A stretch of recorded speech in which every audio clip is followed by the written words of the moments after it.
We are live on YouTube, so we are broadcasting around the world. And for those of you that are just getting on, I'm Sandy Schwartz with my co-announcer, Randy Jarrell, and we're both like to welcome you to the 76th annual Catalina Water Ski Race, sponsored by the Long Beach Boat and Ski Club, and Pacific Trucks Company, our title sponsor this year.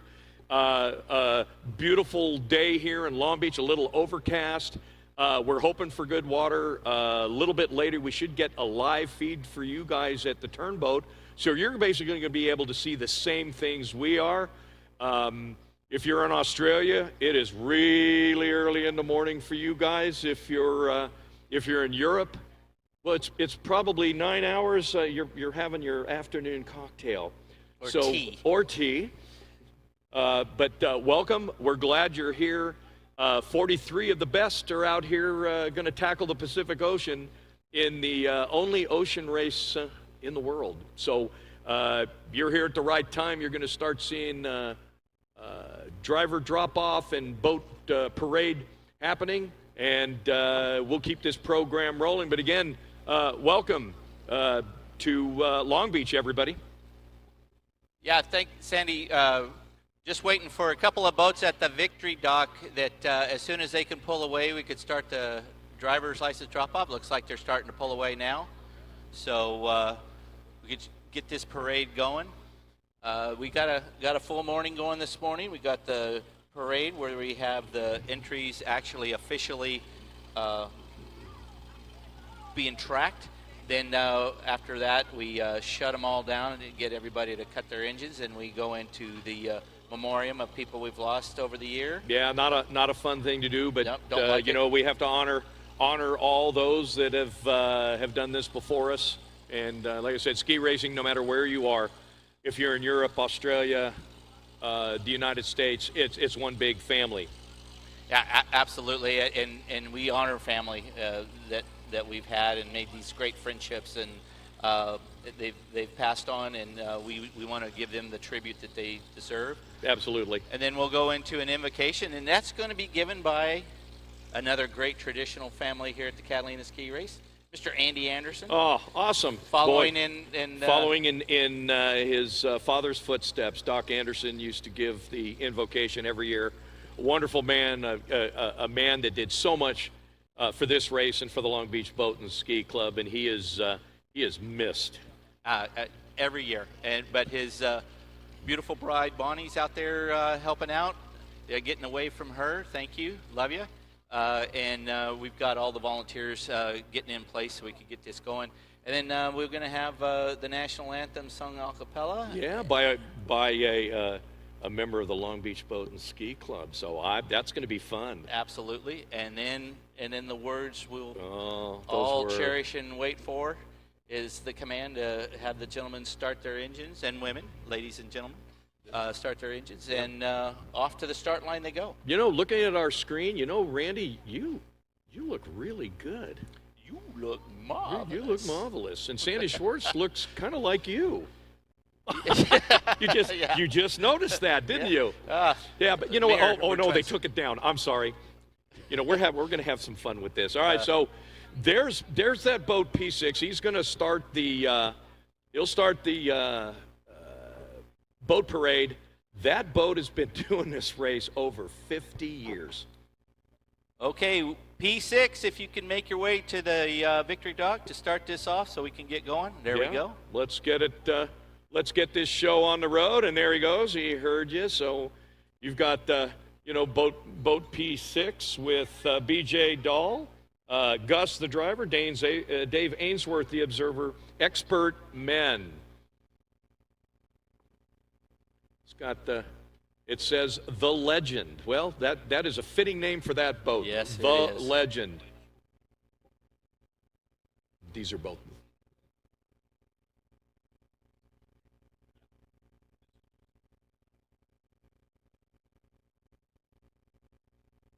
Good luck, guys.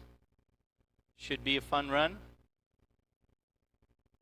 And Sandy, P6 has an extensive preparation for this race. I understand it involves a couple of gas cans and a leaf blower. Yeah, pretty much. I don't even know if he covers it. But it runs year in. I chased that boat when I ran this race. I could never get him.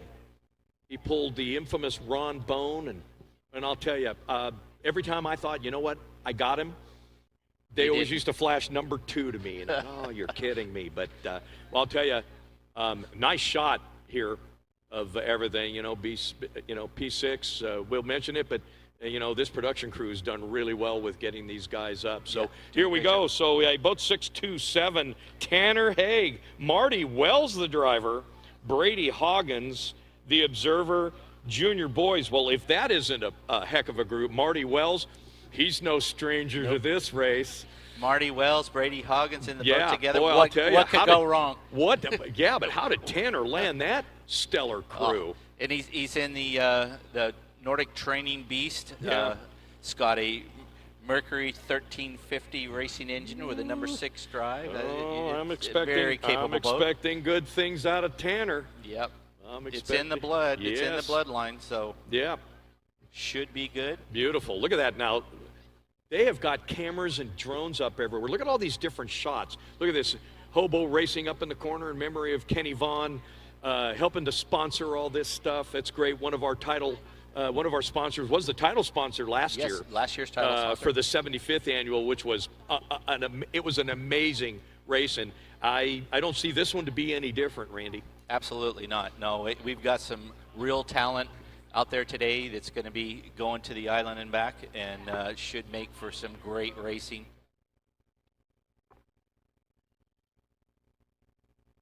Next up on deck for the boat parade be boat 77. Ron Squire with Dean Thurkel driving and Eric Dempscher as the observer, and that's going to be the novice class. Yeah, now it's funny. Ronnie Squire. Where do I know that? I think that might be Lee Squire's son. Maybe. And funny, and everybody's yelling, yes, he's got a fan club over here. It was funny. Ronnie just kind of jumped into the scene here in water ski racing a few months back. He was entered in one of our region races. Yeah, grassroots. And I went, whoa, is this who I think it is? This kid skied phenomenal. I mean, he really impressed me. If I'm not mistaken, he won his first time out. He did. Comes back to the beach and tells Dad, yeah, I got this. Well, now he's... Thought you said it was hard. Yeah, well, now he's entered. Kudos to him for jumping right out of that, being pretty green, and coming out to do Catalina. Playing with the big boys. Oh, yeah. Well, you know what, Ronnie, if you can hear us, best of luck and Godspeed to you. You got a big set of shoes to fill. Yes, you do. But you know what else is kind of funny if you look through this list? Is somewhere on this list is Lee Squire. So these guys going to go battle at each other. If you go down toward the bottom, boat 797, which, just happens to be motoring up here as we speak. There it is. In front of him, though, is boat 56. That's Levi Frederick, your only hands-out front competitor. Leonard Frederick driving and Dwayne Grubbs observing. This guy's amazing. I've been announcing him for several years on the local circuit, and his hands out front work. You look at it and you hurt watching him, but he's got it down. He went to with the world team to Australia, and he was the talk of Australia. Check one. They said they could not believe that this guy does these races hands out front, and he's an amazing competitor, and he's back out again to do Catalina, the only hands out front guy. Absolutely. And here we talked about it just a minute ago, boat 797, Lee Squire, Darren Welter driving, Charlie Ward observing, and Dax Pascua. Yeah, it's got a good team. Masters class. Hey, Lee, Ron said he'd wave at you as he went by. Yeah, Ronnie says, I'm taking you down. Dad's going down. Yeah, he's going. Yeah, he goes, right. Okay. All right, boat 907, Jesse Johnson in the senior men's class. John DeLeon. The driver, Mike Johnson and Greg DeLeon teamed up. And notice there's a bunch of X-Insurance stickers X Insurance has put together a $10,000 pot that's going to be divvied out to the winners, assuming you run an X Insurance sticker on your boat, and it stays on for the whole race. So thank you to X Insurance and Big Beautiful Bill for putting that together. I'm going to have a hard time with the Big Beautiful Bill thing. Yeah, let's just go back to Junkyard. I like Bill. or just Bill. Just Bill. Just Bill. Bill Steiner put this together before the race and hit him up, and they're all on board. As a matter of fact, looking at maybe expanding the purse next year. The contingency money is what makes the racing world go round. It's in NASCAR, NHRA, IndyCar, you name it. That's how people get paid when they race. Yeah, that's right. And it doesn't matter. You don't have to be the people running at the front. If you're finishing in your class, you're getting some dinero. Yeah, and who doesn't like dinero? Absolutely. Hey, moving on up, boat number 38, Luke Hooker, Brian Wilson driving Jason Hooker in the sportsman class in a little boat. Good luck. I hope you got your kidney belts. Ooh, oh, he's looking lean and mean. Very good. Okay. Boat 233. Wow, that's a Cadillac ride right there. Holy moly. Brent Clissold, Sean Downing driving, Angela Vossmeyer, Stephen Vossmeyer. This is his first time racing, this team. They said they've been spectators for a long time, and after the drivers' meeting last night came up and said, we finally decided we wanted to do this. So you know what?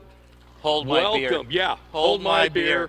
Welcome. Hey, if you're going to go into the deep end right out of the gate, what the heck? Why not? And go you know big what? Or go home. If you decide you don't want to race anymore, throw out a pole. I hear the bluefinner running out there by Avalon.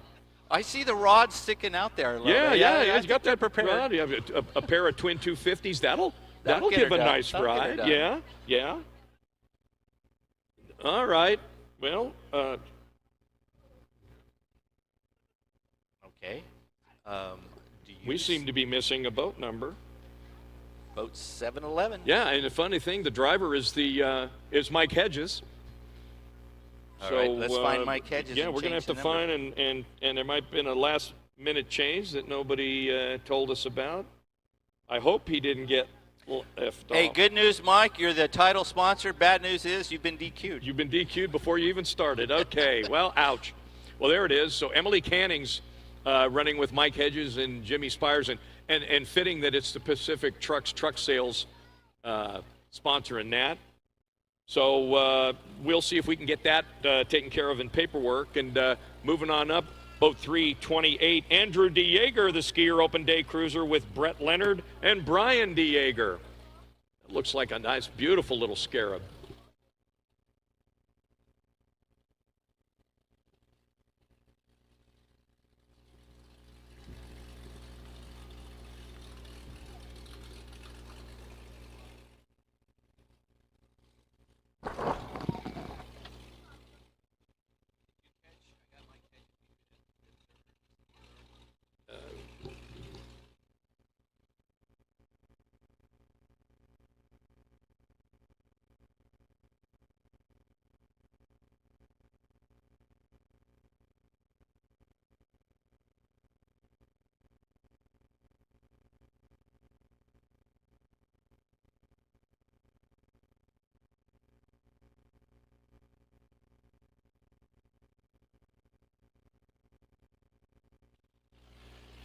All right, as we continue the boat parade.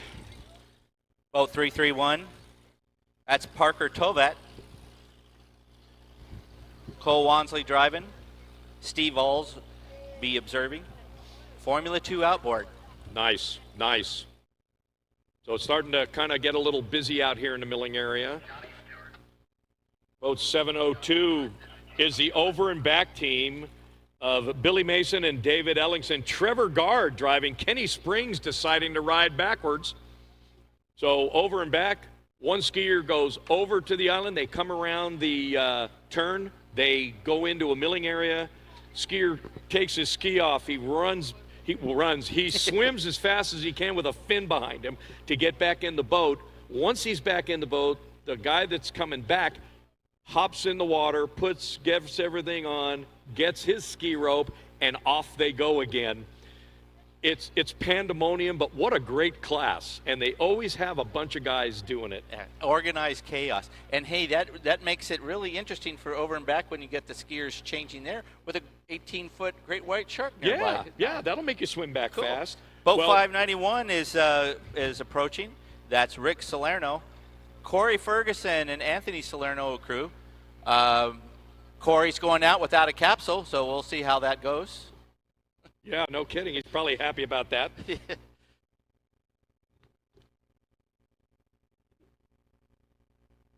And boat 132, Nick Harris and Matt Bastian. Matt Brayton driving with Don Wilson observing, and another over and back. Oh, yeah, they've got themselves a nice ride. Holy mackerel, check this out. All right, now we're getting into some interesting race boats.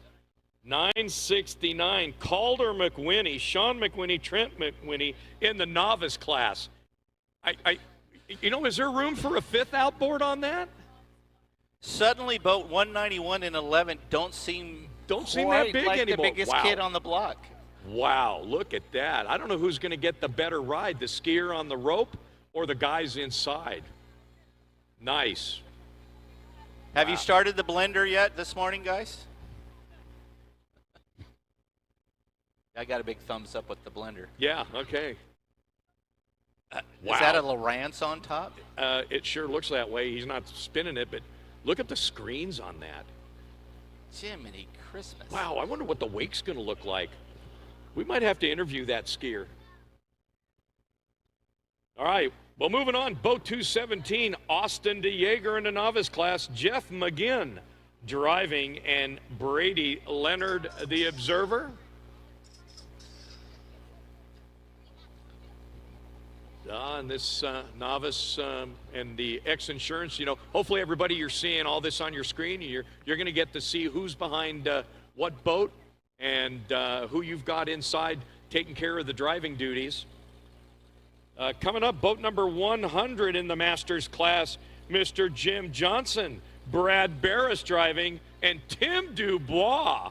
The Tim Dubois? The Tim Dubois out of Australia, going to be riding for an American skier. Glad to see you defected, but you can only stay here 90 days, and then we're deporting you.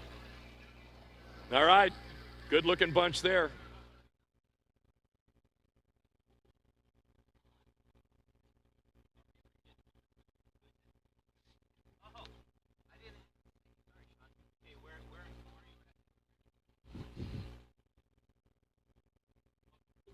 All right, again, while we have more of the boats dropping off, don't forget, come and grab a quick cup of coffee, go down and get your, purchase your official event program. They do sell out every year, so we encourage you to get it now. Lots of good information and interviews and all sorts of good things in there for you. And then Long Beach Boat and Ski Club on the Boardwalk has got their merch tent, and those usually the best sizes sell out early. So, and they also double as a glee club. Yes, they do. They do. They're full of glee. And that'll be coming out here soon. All right, so boat 277.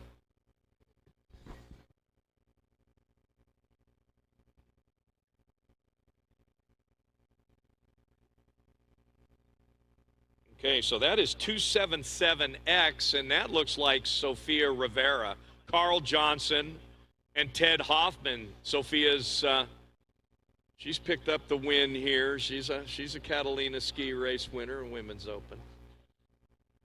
In the wide open throttle entry.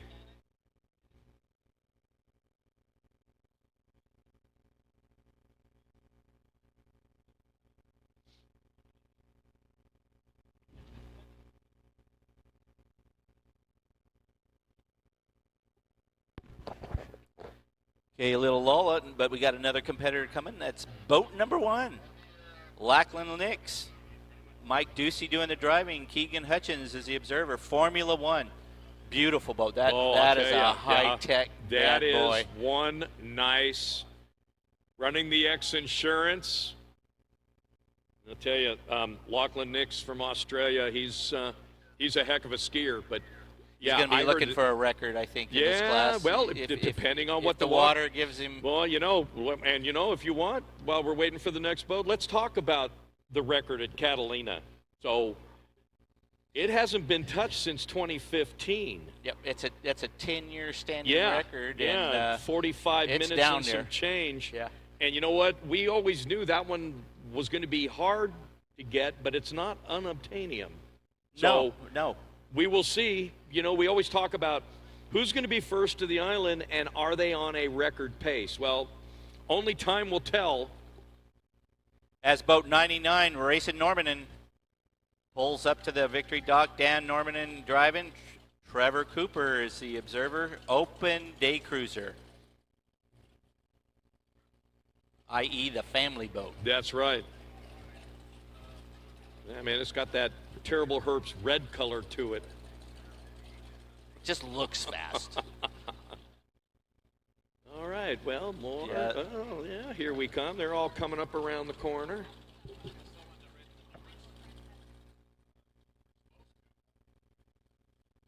And another member of the Warpath Navy, Cameron Nix, boat 127. Mike Avalon Jr. is going to have the driving duties with Jason Peter Panam as the observer.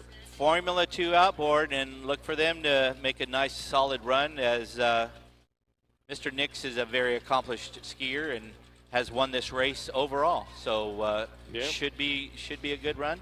Formula 2 outboard should be a fun one. Getting all loose. I saw a whole lot of these guys out yesterday training, doing their little 2 or 3 mile run in the afternoon to keep limber. 2 or 3 miles, that covered me for the year. That'd cover me for 6 months at least. All right, boat number 27. It's the over and back team of Ian Sears and Alyssa McKenzie. Brian Yetter driving and Taylor Stegel. You all ready to go, Brian? Yeah, they're all ready. All right. All right. Very experienced Look at driver. them. They're all smiling right now. That's a good thing. Yeah, take a photo of that right Yeah, now. yeah, take that now. Let's see a before and after Let's shot. see that in about an hour and 20 minutes. Let's see what that does. Yeah. Lurking in the shadows behind boat number 27 would be boat 277.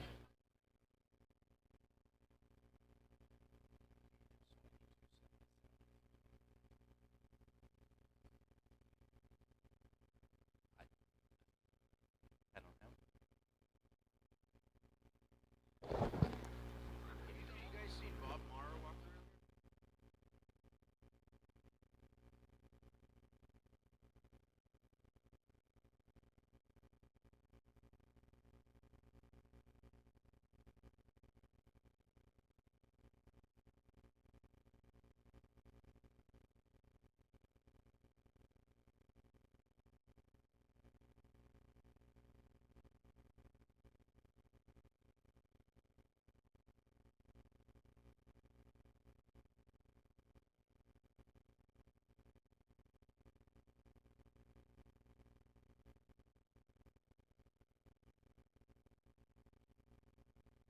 All right. All right, we're back. A little technical difficulty on our part.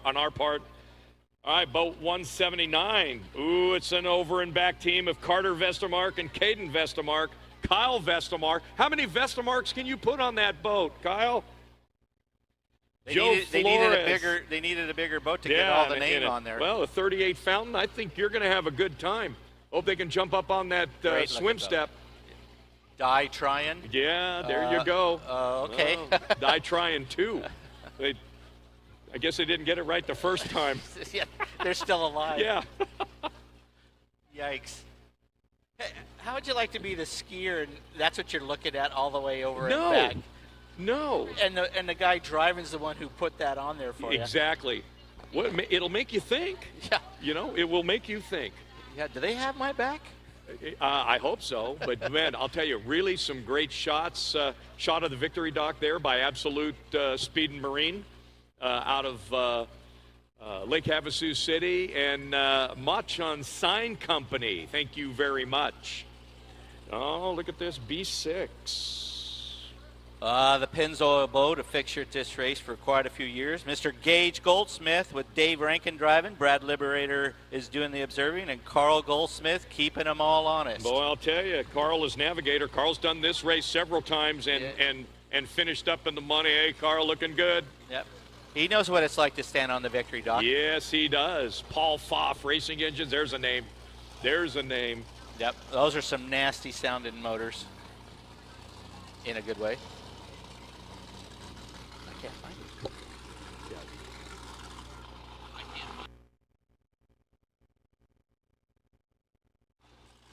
All right, boat number 912 coming up into the milling area.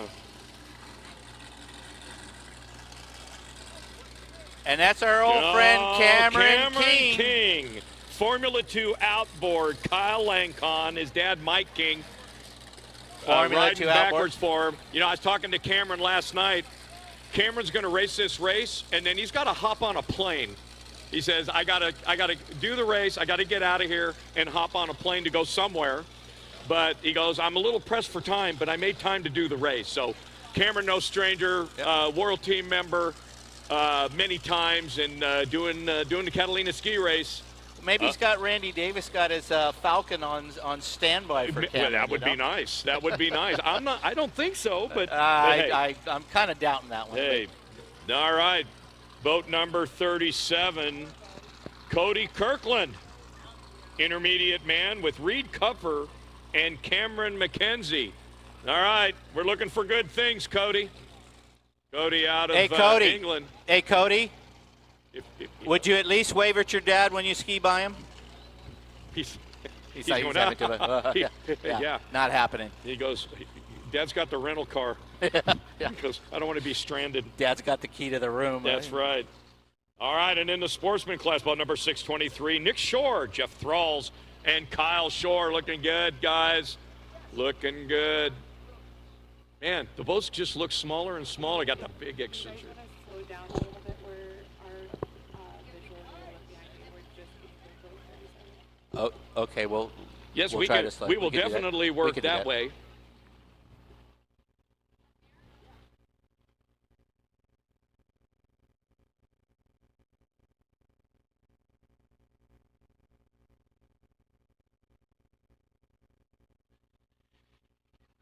All right, so as we're getting a little backed up at the victory dock, so we're going to slow things down a little bit.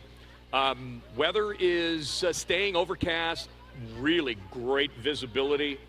And when there's a lot of visibility, it usually means a bumpy ride. Now, I was told that they're trying to get a live feed at the turnboat just outside of Descanso Bay. And you'll be able to see what it looks like at the turn. A beautiful shot here of the Maya Hotel and the Victory Dock. Like I said, the crew has done a phenomenal job. They've got cameras everywhere.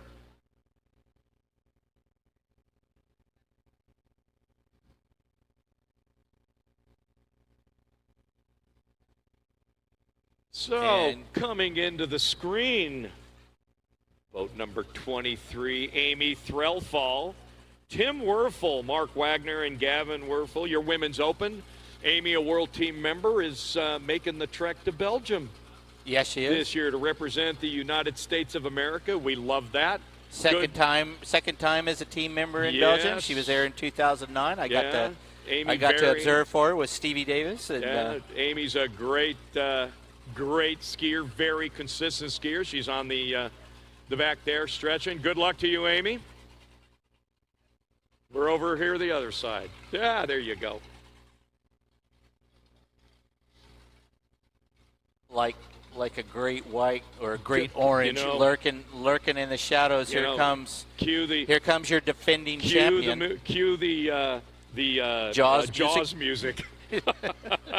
Well, we'll wait till he gets into screen here, and Randy, if oh, look at that. They're running the X Insurance sticker. A big one. Oh, yeah. Well, you need a big one there so you can see it in that big boat 191. So, hey, Randy, I don't know who's skiing behind that boat. Maybe you can tell me. This guy might be a novice. Not sure if how many times he's actually done this, but Everybody give it up for your defending champion, Mr. Todd Haig. Randy Davis driving, Dennis Hall the observer, and Steve Davis out on the bow. He'll be navigating. 17-time Catalina champion. Looking for another one to add to his collection. Randy and Sandy Davis also loaning out their 53-foot Scout as a start boat. It's got 4 Verados on it, and always generous. Randy and Sandy are always generous to the sport, and we appreciate their contributions. Yeah, I'll tell you, you know, I had a chance to talk to Todd as he was leaving dinner last night, and I go, how you doing, Todd? And, you know, it's Todd, the smile, and he goes, I'm good. I go, how do you feel about tomorrow? He goes, I'll tell you tomorrow. So very well said, but he doesn't have to explain anything. Absolutely, you know, there's not. only 2 guys that have those kind of numbers, one being Chuck Stearns, winning it 11 times. Chuck being a multi-water ski. He's won everything in almost every platform of water ski racing around. But, boy, I'll tell you, when it comes to Catalina, the GOAT is Todd. Absolutely. Let's see if a couple other guys are going to probably try to change that. All right. Boat 373. That's yeah. That's Bob's grandson? Bob's grandson, Ty Cheshire. There he is. Freddie Brennan, Daryl Weatherford, and Mick Jones, intermediate men. Ty coming off a really successful run in Belgium and at the Diamond Race. Yeah. And then they went over to France and did the race in Igouzon, France. And I'll tell you, he was right on the world champion's tail in Belgium. He was right on his 6. And he's going to the Worlds. I think we're going to see some great things out of Ty. He's a relative newcomer to ski racing. He's only been doing this 5 or 6 years. Right. And, boy, I'll tell you, he takes it as serious as a train wreck. Absolutely. Now, there's a parallel here. Funny, he should be going behind the 373, which is the Nordic of ski racing fame that was the previous 191. He's about the same age and kind of on a similar track that another young man back in the day was, Mr. Todd Haig. Oh, yes. Who just sort of, next thing you know, it's like, wow, where'd this kid come from? Yeah, exactly. And Ty's on his way, so expecting great things out of him. And, I like that. Looking forward to it. Well, speaking of the devil right there. There they are. Yeah. Mr. Chuck Stearns. We were just talking about you, Chuck. I hope you said something nice. Always. Okay. Always something nice. Always good to see you. Be a good race. It should be a great race. We were just talking about. Is there anything you haven't won On a ski. on a ski? Yeah. This race. Oh, yeah. Yeah, right. You're funny. You're a funny man. Ladies and gentlemen, wow, Chuck Stearns in the house. Boy, we are being greeted by ski race royalty today. Yeah, we are. He's an 11-time winner at this race, yeah. In 4 decades. Yeah, What a guy. All right, boat number 15 is Cole Harper, Travis Tate driving, Pat Frasca, the cowboy, and Steve Harper, senior men. You got some Velcro strips for that, cowboy? You don't want to lose that going out the breakwater. Thank you.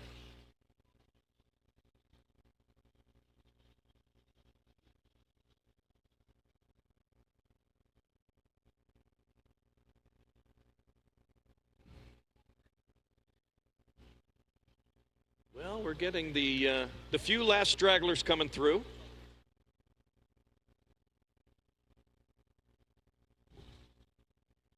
As we're coming up to the 8 o'clock hour. This is scheduled to go off at 9 o'clock. Weather permitting, and once we have Coast Guard sign off that everything's clear at the Queen's Gate. You know, the Queen's Gate's right next to the busiest port in the world, and every once in a while a freighter goes, we're coming in, we've got precedent, and we do not want those big rollers. So hopefully we won't get the big freighter like we did that one year where they go, we're on a 15-minute hold, why? And then you look out there and go, oh, now I see why. And it's amazing that there's still individuals out there willing to ignore the United States Coast Guard, but hey, I wouldn't advocate for that. not especially now that they run the Department of Homeland Security. I think that would be a bad move. Yeah. At any rate, if a representative for Long Beach Boat and Ski Club can come up and see us, we need to have the person that's going to be running our leaderboard, which is, I think that's going to be Mr. Gary Heinbuch. Gary Heinbuch. Well, he's no stranger. Awesome. We're in good hands. He's then. forgotten more than most. That's right. A long-time observer. I think he's forgotten a lot, hasn't he? Yeah. we as we get older, we forget. Who are you? Who are you? We kid now. Yeah. We won't be kidding later. Yeah, we won't be kidding later. All right. Look at this. Should be coming into the field of view here momentarily. There we go. Boat number 70, Nick Patterson and senior men, Daryl Notke, Keith Notke, and Joel Notke. That's a family affair in that gorgeous Method Race Wheels Notke interior sponsored boat. 38 Hustler. Yeah, very nice. Slingshot. Yeah.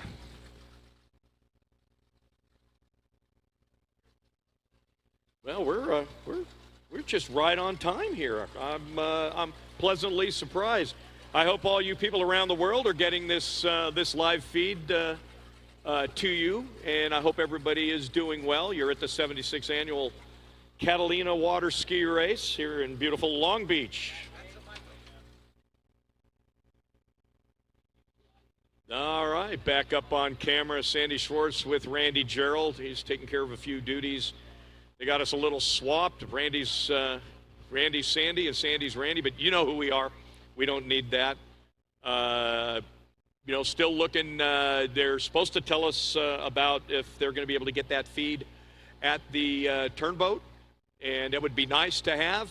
I can tell you, ladies and gentlemen, and the weather conditions are, we've got some high overcast, and the visibility is really phenomenal because I can see the coastline down in Orange County, way down in Orange County. So that tells me that if it's that good there and it's that good going across, we're not going to have any visibility restrictions, and we might have a 9 o'clock go for throttle up, so to speak. Looking forward to that. I'm keeping an eye on Mr. J.P. Krieger because he's the guys in touch with the Long Beach lifeguards, and they'll be giving us the go-ahead to get going.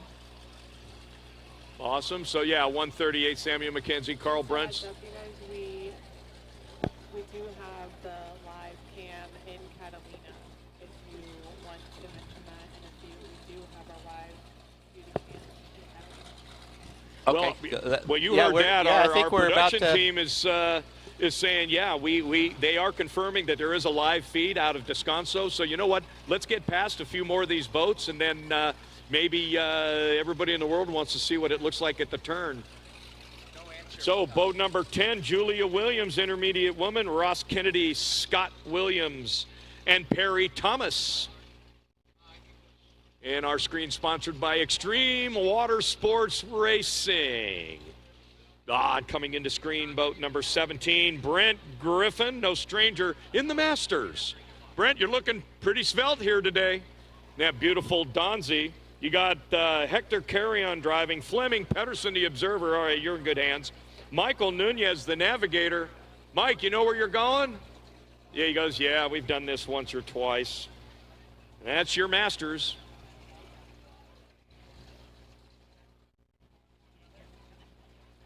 Mike Nunez, one of the all-time winners of the Bimp Prop Award. Yeah, I hear they're just going to let him keep it. They're just going to let him keep it. So, all right. Well, it's getting a little more crowded here on the boardwalk as people are coming up watching the parade. But I'll tell you, the minute they go start your engines and they make your way between Islands, Grissom, and White, this place is going to become a ghost town because they're all going to go towards the fantail of the Queen Mary and Pier J. And the cruise ship is gone, so the visibility to watch that start and watch them go to get out of the Queen's Gate and take the set and get good position is going to be fantastic for spectators. But for those who would like to stay local, they could stay glued to the Jumbotron That's over true. there We've and got the actually get Jumbotron some right of the down the best way. seats in the house. You bet. Well, boat 740 in men's open. Mason Goldsmith, Chad Bolton driving, Jared Cooper, the observer, and Shannon Sellers behind that big monster fountain. Brummett That's Racing. a familiar boat. That boat's been around, and that thing is looking mean. All right, boat 767, Ryder Tovat, Sean Clancy, Corbin Heinbuch riding backwards. Craig Cleaver, the navigator in intermediate men. And they just keep coming. They just keep coming.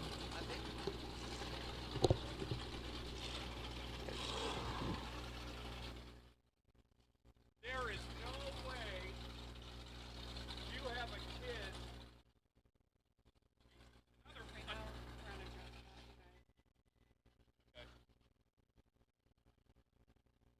I'm muted for a second. Oh my God, he's going. And we've got a beautiful drone shot here in the bay, catching all the field as they mill around, waiting for the instructions to head out. All right, boat 359. Hey, coming out of retirement, Phil Kramer. Mike Magookin driving, Ken Kramer, the observer, Guy LaRoque in the Masters class. All right, Phil, go get him. Go get him, Phil. Well, he's definitely in a good boat. And he's got that X-Insurance sticker. Mike Magookin, Pacific Transport, one of our event sponsors here. He does the sponsor lottery every year. Good to see you, Mike.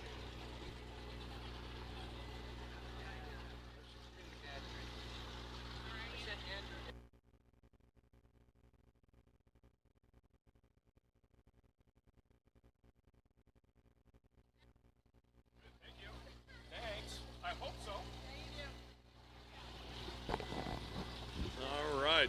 Chopped liver. Right now we're on a drone shot overlooking my hotel. All right. Well, I'll tell you, look at that drone shot. Maya Overlooking Hotel. The hotel and the start line. You do a great job. Thank you, Thank you, Sandy. thank Sandy you. Davis, we And appreciate David, all your yeah. generosity, loaning us Thank your you. your This prize shot's boat. sponsored Are you by going with High us to the Maintenance start? Water Ski Race. Nice. No. No, we're gonna wait here. Yes, this is true. Yeah, beautiful This is true, but I think pan our water shot there of the quality Queen is Mary really and the old where the old spruce goose was. Always good to see everybody come up and say hi. It's gonna get a little crazy. You got, It's gonna get a little crazy. you got Wow, a look higher at- class look- of people too. I'll Look tell at you that one thing, shot. Look at that Now drone shot. That you don't even need to say anything about that shot. That shot says it all. Money shot. Oh yeah. Yeah.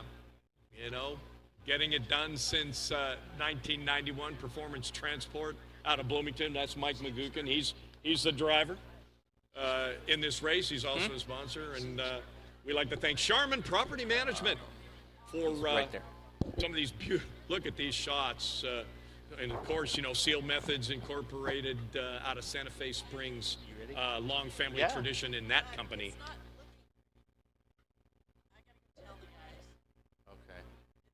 All right, we've got about. So, you know, we also have a big Jumbotron here if might down just be around the the glare bend, out, maybe around it'll the clear corner up. of the boardwalk, Yeah, why don't you check with underneath it the just to tent. see? You can't miss it. And Yeah, you're going show to see him- the same show him things that and see we're if he going to can fix see. it. So, And we'll wait for you. a good deal, a good deal. So we're just about 8:02, and we'll have to check with the officials to make sure that all the boats that have entered have actually dropped off and see if we have any stragglers left. We're being told that seems to be a little bit of a snafu at the launch ramp with a trailer malfunction and kind of holding up some boats. Because of the low tide this morning, circumstances out of our control, although some people think we can. Yeah. The low tide had us launching the big boats at the end to try to get as much Yeah. water under them as we could. And that was right around 8 o'clock. Right. Of course, the big boats are just a little bit more to them to get them launched. Are not as simple as running it down the ramp and letting her rip and go. I get that. So you know what? And we're fine. We're we're 8:03. We are on schedule. We're in good shape. Absolutely. We'll be all right. you know, it's a little cool out right now, but boy, I'll tell you, when that sun pops up, it's going to be a whole different ball game.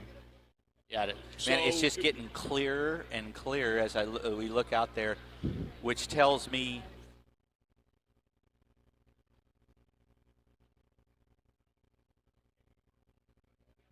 So while we're waiting for the last few to come in, they'll let us know. and we might be getting a shot here of the turn any minute, and give everybody Yeah, they'll, a look-see of Give us a heads what's up. going on out at Avalon. Yeah, and you know. Preview of Avalon. All right, I hear we're going to get a quick preview of Avalon, and There we go. There it is. Well, it's pretty darn clear, and actually Very flat. Yeah, the sea looks very calm. There's the turnboat, the Malika, right out in front, off the port side there, and it's a slight little swell. Glad I took my Dramamine this morning because I'm getting seasick. No, I'm only kidding. Nice shot. Thank you, Bolton Conditioning and Wild Open Throttle Marine. What a great shot. You're going to be able to see that during the race. So calm right now, but we're still about an hour away from the start. Anything can happen. Don't forget, that's a little protected there in Descanso Bay. Yeah. And, you know, we know what it looks like inside the gate. And outside the gate is really where we don't know. Now, there's supposed to be a cam or two at the Queen's Gate, so it'll be interesting to see what happens there. Maybe they'll get a pan of going out there, but usually the garbage starts right around Horseshoe Kelp. Oh yeah. And then if it's smooth, wonderful. But if it's bumpy there, it's bumpy the whole way. That last 7-8 miles when you're coming back, it's just as a skier you're going, oh come on, give me a break, Yeah. because it just starts to get so choppy and unpredictable, and you're kind of running on fumes at that point anyway. Exactly. You're just Exactly. thinking, oh. And you know what? Sometimes the skier gets the better end of the deal. Yes. And, you know, he gets bounced around, but you see some of the shots and the guys in the boat, and they're getting beat up. You know, and I hope they all wear kidney belts, because watching them sometimes my kidneys start to hurt. But, you know, Yeah, if you're just kidney belts or a catheter, one of the two. Yeah, no kidding. All right, well, now back to a panoramic shot of the hotel, Maya, the host hotel. All right, so we're being told boat 133 is the last boat. It's just coming out of the, just getting ready to put in and come over here and get into the parade. And once we get that, then we'll move on. Okay, we're in good shape, ladies and gentlemen. And what an amazing shot. You can see all the cranes from the port, one of the busiest ports in the world. And what a beautiful, beautiful view of the Maya Hotel. And all the boats just littering the water, just talking strategy and trying to work through all the butterflies that you get before the race. But I can guarantee you, the minute they put the ski on, drop them in the water, the butterflies go away, and then they're locked in with determination to start this race. And we're being told by our race officials that the final 5 boats are in the water and they're proceeding to the victory dock so they can get officially entered, and then we'll be able to get this show on the road. All right. I know that I'll be looking for Maureen, our singer for the national anthem, if she can make her way up here.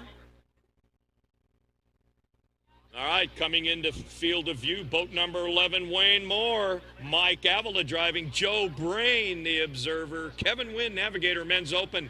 Wayne Moore, no stranger from Australia, and a phenomenal skier. He's been running the circuit here, local circuit, and just tearing it up. So looking for great things. That beautiful boat number 11, Warpath. 3-time world champion. Yeah, He's previous not bad. Catalina Winner. overall winner. Yeah, He's, he's he got knows a what nice, to do. He's got a nice little set of credentials. Yeah, his resume is And pretty you good. know what? I'll tell you, going to give the other men's open a run for the money.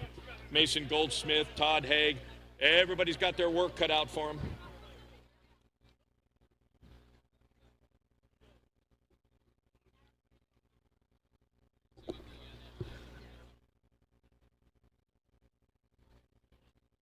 right, so the last 4 boats should be making their way here. And then we'll start the beginning of our program. We'll have an in memoriam, our invocation, our national anthem sung by Long Beach Boat and Ski Club member Maureen Crawford. Always an emotional thing. And then we'll get this program started.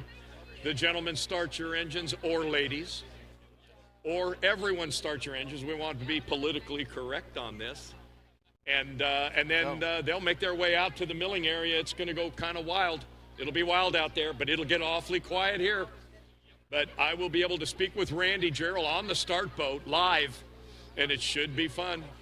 For first time live, actually, without having to hold a cell phone. So, coming up, boat number 29, John Clements, John Notaro driving, Brian Vesley, the observer, and Andrew Cesari, Masters class. And ARP Automotive Racing Products sponsoring that little badge there on the screen. What a nice looking boat. Look at the color scheme on that. I will tell you that, well, I'll tell you, these boats, they've got some really, really flamboyant paint jobs. Oh, check this out. I'm liking this ride. Because it's a bow rider. And Sandy, what's significant about this? He's the final one to check in. So we're about just a couple minutes away from being able to put this thing in gear. Well, look at that. Boat number 12. It's the over and back team of Jill Palinov and Taylor Jones, Jay Gottfredson driving, Elliot Gottfredson observing, and Everett Gottfredson navigating. Wow. What a nice looking eliminator.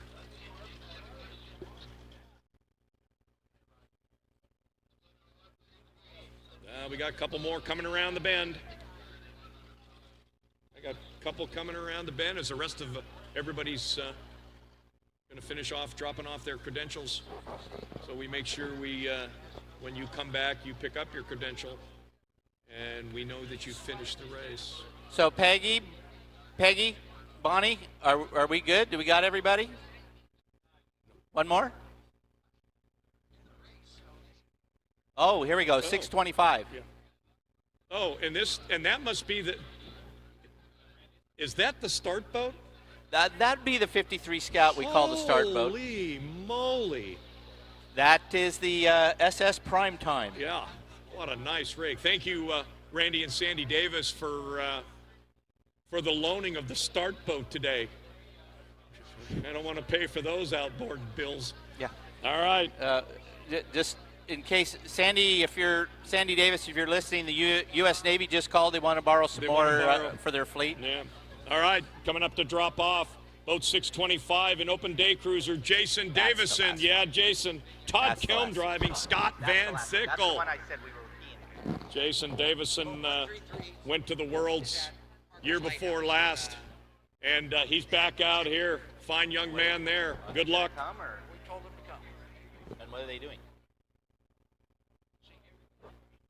Can't wait.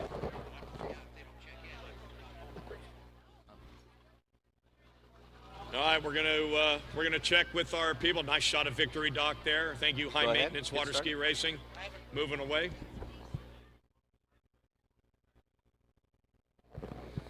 All right, there's a moment while we pause, while we check in with the Long Beach lifeguard to make sure everything's in place, so that we could get things started. Because once we do the gentlemen start your engines announcement, then they'll fire up and head out and go to the start line, and the wheels will be in motion.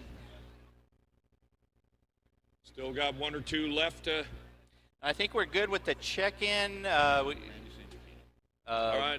But we're back live. We're waiting on the lifeguards to give us the go-ahead. You know, every time that we go back to live for us, you just get better looking. I'm getting that 8 o'clock shadow. All right. Well, it's all about the hair color. Yeah. That's the best way to tell us about it. Yeah, well, I don't have any. That's why I'm wearing a hat today. So What can I tell you, Randy? And, well, You know, it is what it is. yeah. Anyway, if you're just getting down to the boardwalk, we are getting ready to start this program here momentarily. You can feel the excitement.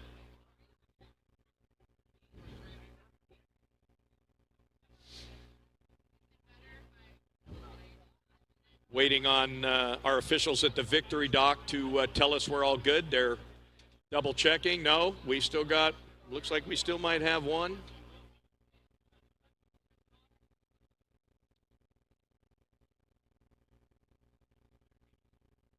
So for those of you around the world that are looking at us, behind us is a whiteboard. That'll be our leaderboard. We will update that as we go. I'll scoot out of the way for you to see who's made the island, who's on their way back, and of course who is finished.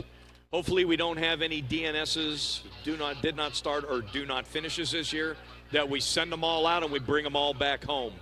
So now it's not a nice aerial shot of the bridge. Port in the background, and the Maya Hotel. Thank you, Gretchen's. And of course, thank you, Nordic Boats, for providing the start boat and allowing you to see a lot of the screen here. Check. Test 1, 2, 2. And of course, you probably saw a bunch of these. Another great drone shot. Signal first. Another bunch of these boats with an X insurance sticker. All right, so one last straggler, boat number. Check. Boat number 177. 1, 2. No, both 77. I'm 1, sorry. 2. Novice class. Ron Squire had already been by. They had to go back and pick up something. Test. So Dean Thurkill and Eric Dempscher in a 21 Hallett. Check. So a lot of these boats are sporting the X insurance sticker. There's some contingency money. As long as that sticker stays on the boat, if you finish in the money, you're going to get some cash. I mean, I'm talking Ben Franklin's here. I'm not talking anything. We're talking Benny's. Who doesn't want a handful of Ben Franklin's? Anyway, we're getting a little bit closer. The overcast is holding. If you're just joining us on the World Wide Web, welcome. Welcome all you ski race fans in Europe, Australia, and anywhere else you guys are popping in from around the world. We had a little while ago a quick shot of the turnboat. Seas are calm, a slight swell, and overcast conditions, but the visibility is outstanding. I wouldn't be surprised if when they go out that they don't have a visual with the island while we're getting ready to start this race. But, you know, things can change. 62 miles back and forth to Catalina and back to Long Beach. The record, 45 minutes and some change, has been there since 2015. And, boy, I'll tell you, everybody says, when's the record going to fall? And it's been 10 years. So as we get a little bit closer, I'm here. Randy Gerald, my co-announcer, will be back on screen here as he's working a few of the logistics. But we're getting very, very close to kicking this off.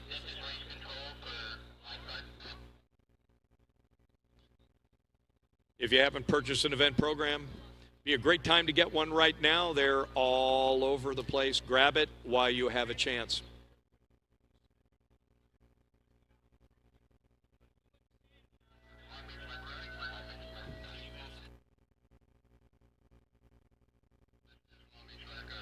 All right, boat 133, if you can hear me, you still need to check in. Boat 133.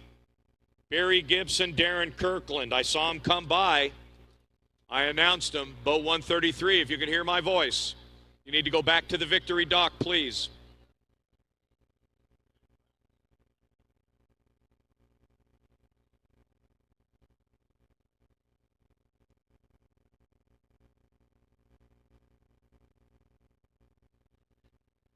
And ladies and gentlemen, boy, nice shot of the restaurant there. It's getting a little busy. Down the way on the boardwalk, if you haven't picked up your Catalina Ski Race merch, you like that? I said merch. Merchandise. Get it. The best sizes always sell out early. So we still need boat 133 back to the Victory Dock to check in or re-check in as the case may be, as we're panning over to the live shot there. Thank you, Notke Interiors.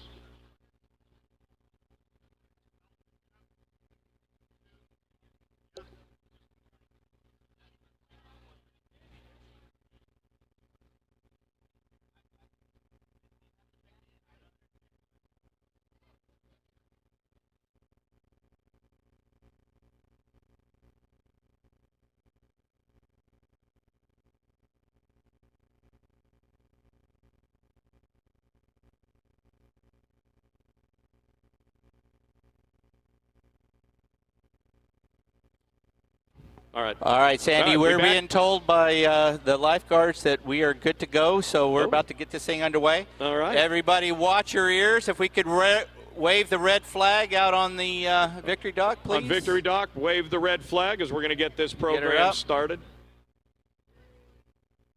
All right. Well, everybody watch your ears. All right, so all boats should be going dead in the water. We're on the Hooter. We are on the 5-minute. I don't know why they call it a Hooter, but okay. The Oh, I'm Europeans sorry, we're like the it. US. They love you. Sorry. They love you. I'm going to check your I'm passport. getting ready for Belgium. Okay, I'm going to check your passport. Yeah. All Yeah, right. so you and Christy know 'em. So we bring are we bringing up? All right. So first up, we'll be giving the. You'll be doing the memoriam, our in memoriam. and then that'll be followed by Mr. Andrew Anderson giving the invocation. Maureen Crawford will give the national anthem, and then we'll get the And then we'll, instructions yeah. to get going. Awesome. Well, you know, ladies and gentlemen, ski racing's a big family all over the world, and this is not the easy part of doing this race. Is recognizing those that have raced with us and are now racing in heaven. Yeah. No. Keep them in your thoughts and in your prayers. Ron Ayala, Jack Coldrake, Ed Crippen Sr., Dennis Derleth, Ruth Ellsworth, Dennis Johnston, Douglas Perry, Ronald Kretsch, and Norman Neal. May they rest in peace. All right. Thank you very much, Sandy. Next up, we have our invocation. Long-time tradition, being in the Anderson family, formerly Doc Anderson for decades did this, and we turn it over to his son now, Andy Anderson, to give the invocation for today's race. Andy? Thank you. Please bow your heads. Dear Heavenly Father, we thank you for this great opportunity for all these athletes to showcase their courage, discipline, hard work, and talent in the world's greatest water ski race. While every skier has a team that will get them to Catalina and back, there is also a team behind them that has made this day possible. We thank you for the family and friends that push all these athletes to achieve their dreams. Please keep everyone safe. Give all competitors the passion, the drive, and determination to do their personal best today. In the Lord's name we pray. Amen. Amen. Amen. Thank you, Andy. All right. Well, ladies and gentlemen, if you'll please rise, we have Maureen Crawford from the Long Beach Boat and Ski Club. We'll be singing the national anthem. Gentlemen, remove your hats. The flag of the United States of America is out on Victory Dock. Maureen, it's all yours. Oh, say, can you see by the dawn's early light what so proudly we hail at the twilight's last gleaming, whose broad stripes and bright stars through the perilous fight o'er the ramparts we watch were so gallantly streaming, and the rocket's red glare, the bombs bursting in air, gave proof through the night that our flag was still there. Oh, say does that star-spangled banner yet wave o'er the land of the free and the home of the brave? Nice, great job. Wow. Well, Sandy, it's time for those most famous words in motorsports racing, the words that we've been waiting all year to hear. On behalf of the honorary starter, it's my honor to say these words for Doug Uritz, who's on the clock as the patrol boat captain. Yes, sir. Ladies and gentlemen, start your engines. All right. Here we go. Oh, it's getting loud. You know, you can never replicate that sound. Wow. Absolutely. What a great. Millions of dollars coming to life. Yeah, in one turn of a key. Awesome. Just awesome. Well, you know, I got a ride waiting for me. My Uber to the start line is here. You're going to be leaving me, ladies and gentlemen. Randy Gerald's, not only is he my co-announcer, but he's also got a lot of other things to do. So, Randy, head on out there. I'll see you in a little bit. I'll be talking to you out on the start boat.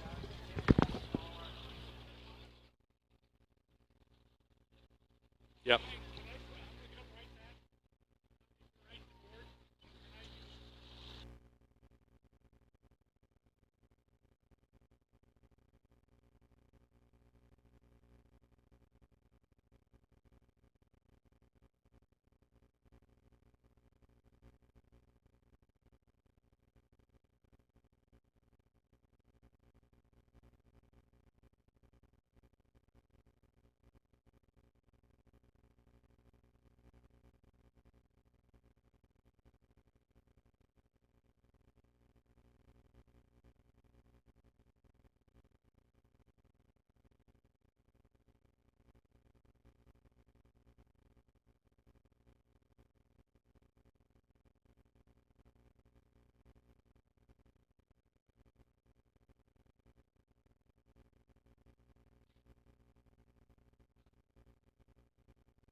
Well, as Randy Gerald makes his way down to the start boat and out to the start area, look at the flotilla. Look at this shot. Looking at the Maya and look at all the race boats, 43 in all, working their way out to the start line between islands Grissom and White here in beautiful Long Beach, California. I can see we usually end up with a handful of helicopters flying around following the race, and you'll see a bunch of those. I see one zipping out towards the Queens Gate. We're going to have cameras out at the Queens Gate, but boy, I'll tell you, if you can get a screen, it would be wonderful if you guys can get a screenshot of this and look at all these boats. So these guys are talking strategy. The butterflies are going to go away, and all they're going to do is put on their race faces and get ready to start the Catalina Water Ski Race for the 76th time. Amazing stuff, ladies and gentlemen. Yeah, Randy's all gone. I've got JP keeping me company up here for now, making sure that everybody's doing what they're supposed to do. But you know, so far so good.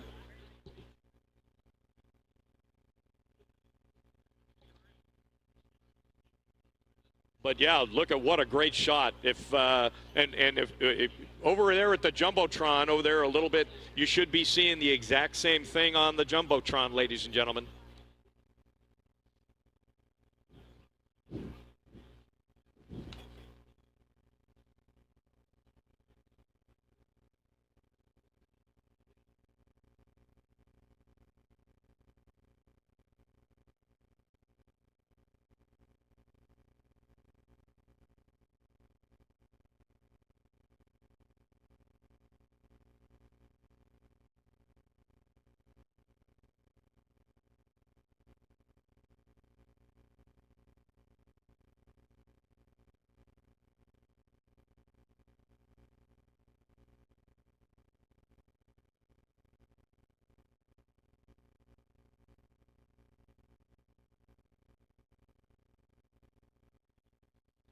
All right, the flotilla's making their way out, and our start boat should be leaving momentarily. Officials are getting out there. Randy Gerald is doing double duty today, and we're making sure that everybody's honest at that start line when we get ready to do our start sequence.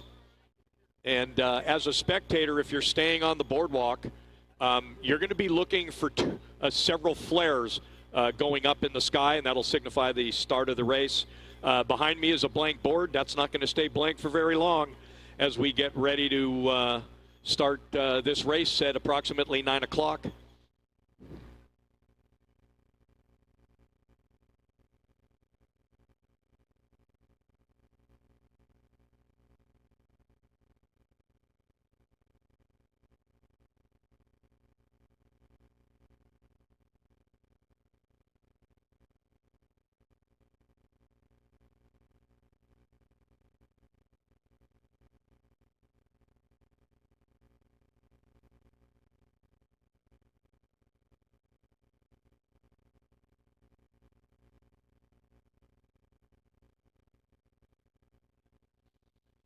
All right, well, you can see all the rest of the boats now starting to pick up the pace a little bit, heading towards the milling area between islands Grissom and White.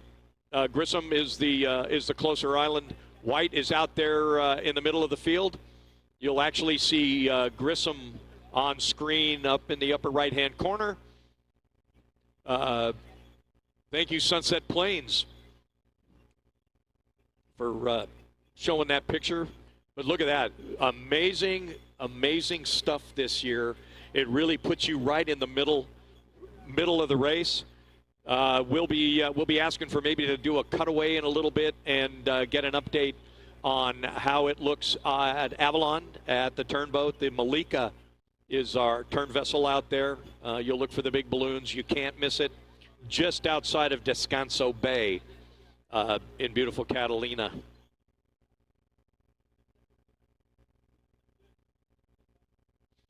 All right, well, we're back here.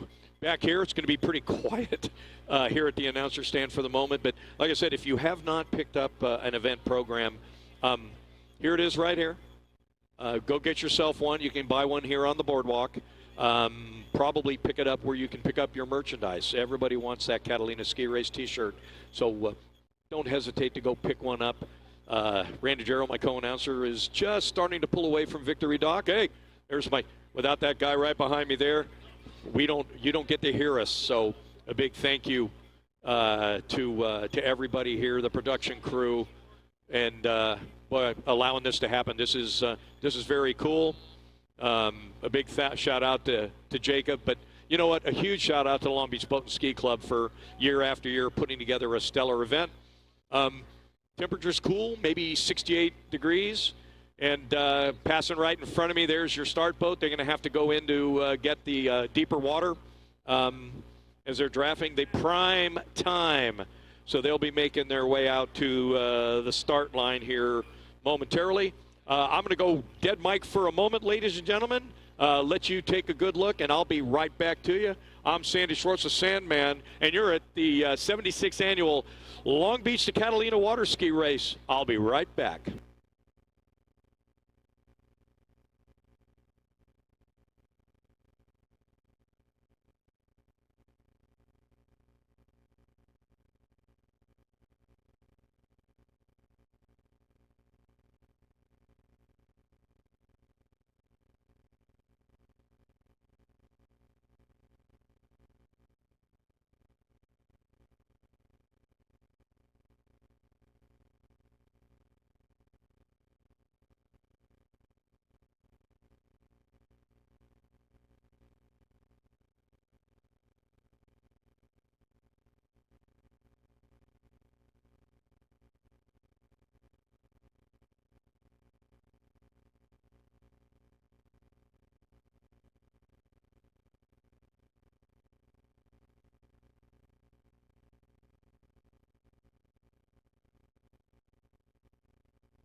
All right, I'm back to you live, ladies and gentlemen. I can hear the Randy talking out on the start boat, and they're talking the procedures as most of the other boats are making their way out to the milling area.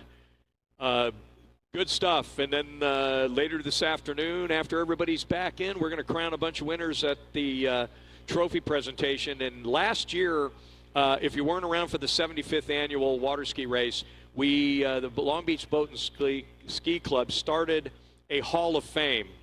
There were 30 inductees last year. Just thought it would be great to recognize those, and I'll tell you, it was the who's who of the Catalina Water Ski Race. It was a great ceremony. Amazing people.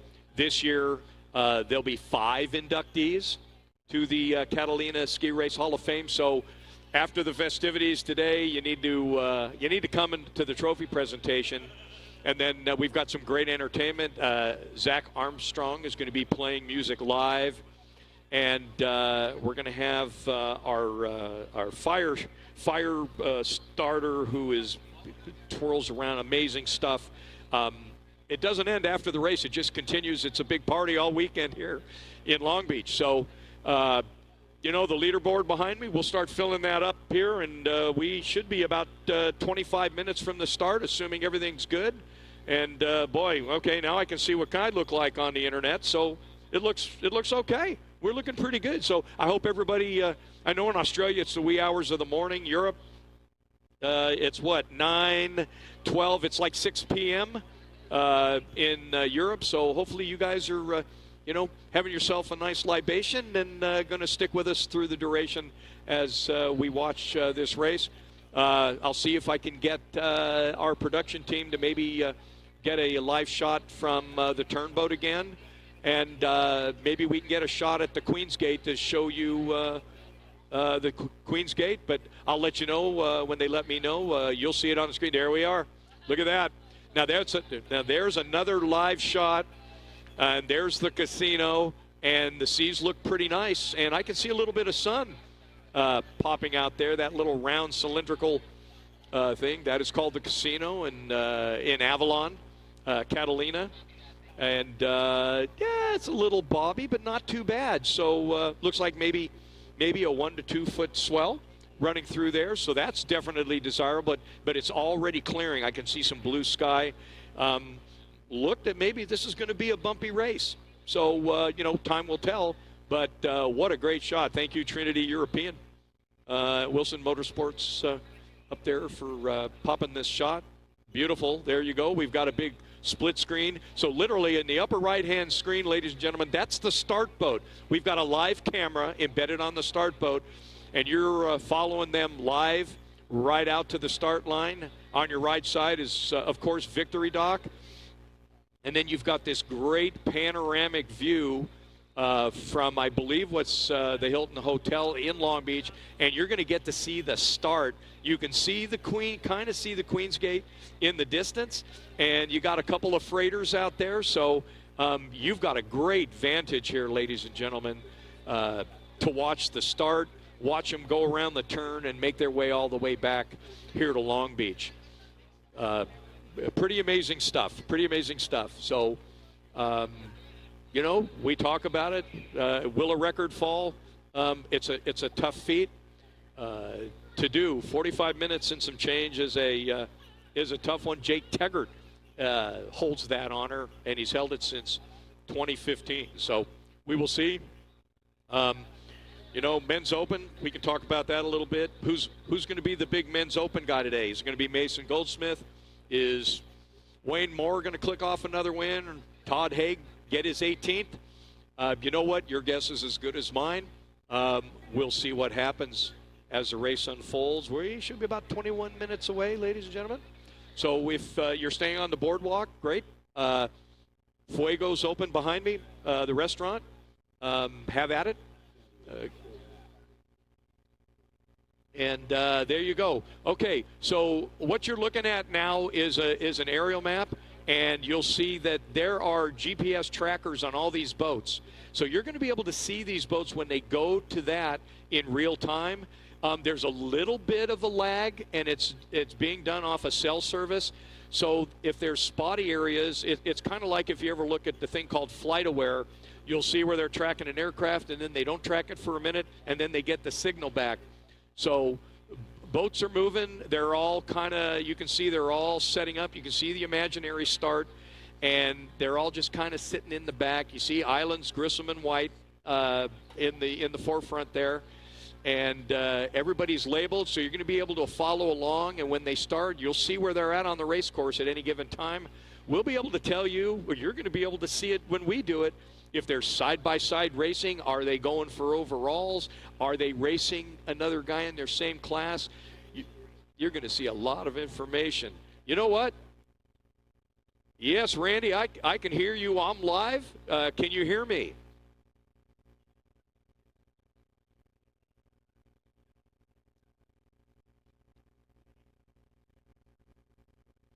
Yep, there you have it.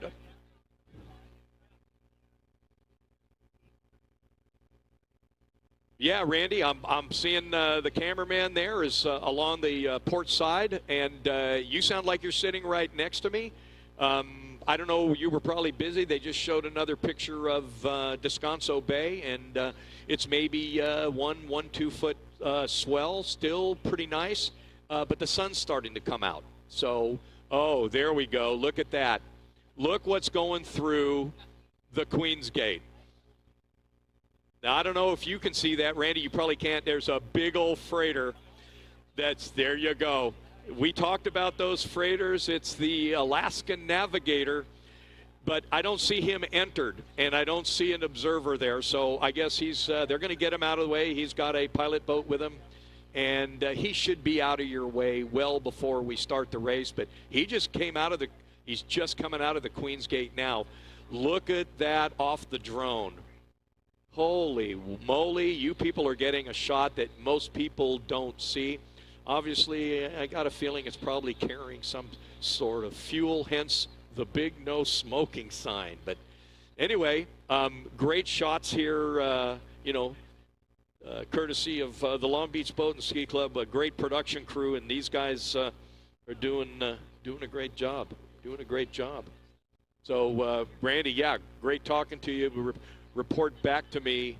I can't see you now. Oh, there you go. I see you.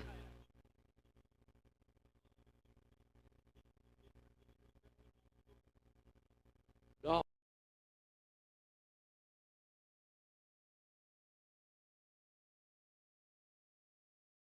It's a nice vantage. That's one that the people don't see much. So I'm going to tell the fans that are still here along the boardwalk, if you go down to the Jumbotron a little farther down the boardwalk, you're going to be able to see the same thing. So we're back to split screen. You guys on the start boat up here at the leaderboard, and of course the panoramic shot from Long Beach. And now in the lower right-hand corner, Randy, we're seeing Descanso Bay, a little bit of blue sky. Seas are probably a 1 to 2 foot swell. Still fairly calm.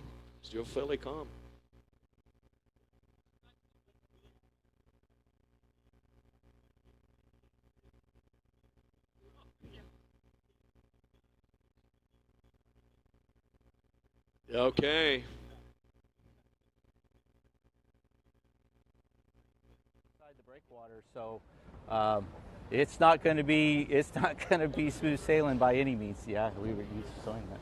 So easy navigation day. yeah. All right. So we're keeping our eye on the freighter as well as we pan along the start line.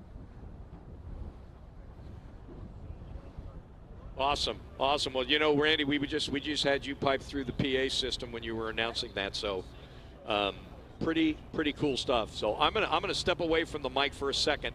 I'll be right back. But now we're getting that great shot of all the GPS trackers and all your competitors that are in the milling area, and those will kind of stay like that. They'll all be bunched up, and so we'll get ready to get this race going. So I'm Sandy Schwartz live here in Long Beach at the Maya Hotel. I'll be right back to you in a moment, Randy. I'll keep in touch with you momentarily. Okay. All right. Your buoy. That's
All right, ladies and gentlemen, we're back live here at the announcer stand, and I'm monitoring all the chatter from the start boat, and they're getting in position. Great shots on the screen of a shot all the way to Belmont Pier in Long Beach, and the harbor there right at the bottom of your screen, and all the boats are just running around in that milling area. They're doing final checks and preparations.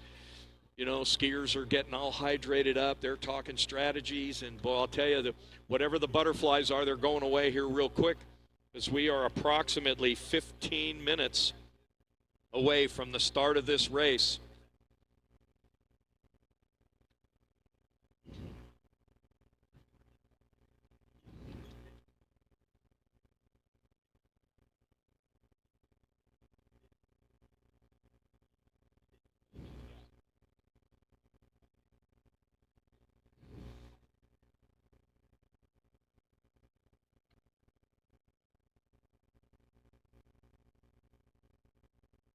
So to just give you an idea, we always talk about records. The men's record officially is 45 minutes, 31.39 seconds. It's been held by Jake Teggart since 2015.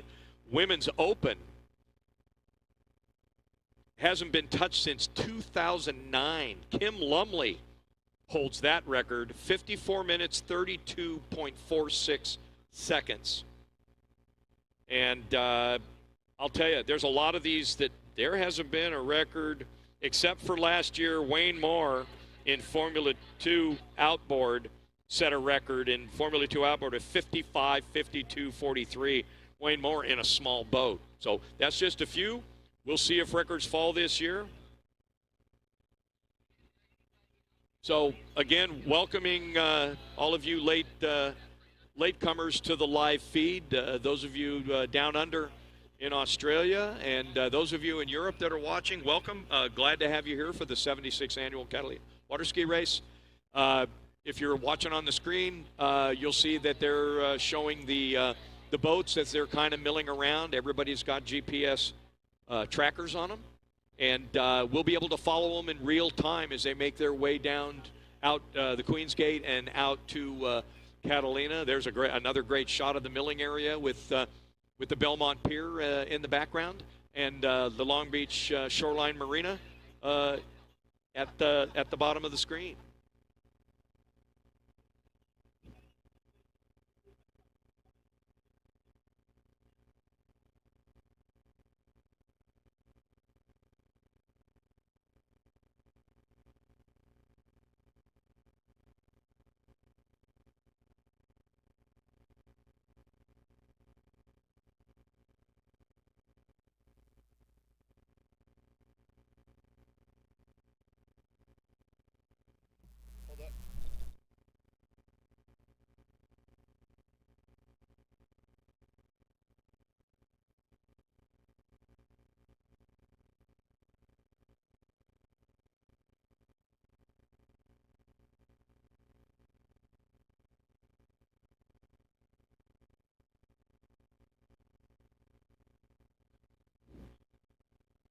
All right, so I'm back live, and I'm hearing some chatter. They're going to be talking to the Long Beach lifeguard. That freighter we showed you a few minutes ago in screen, they want to make sure that he's cleared the Queen's Gate opening, so as the boats come out, there's going to be no issues.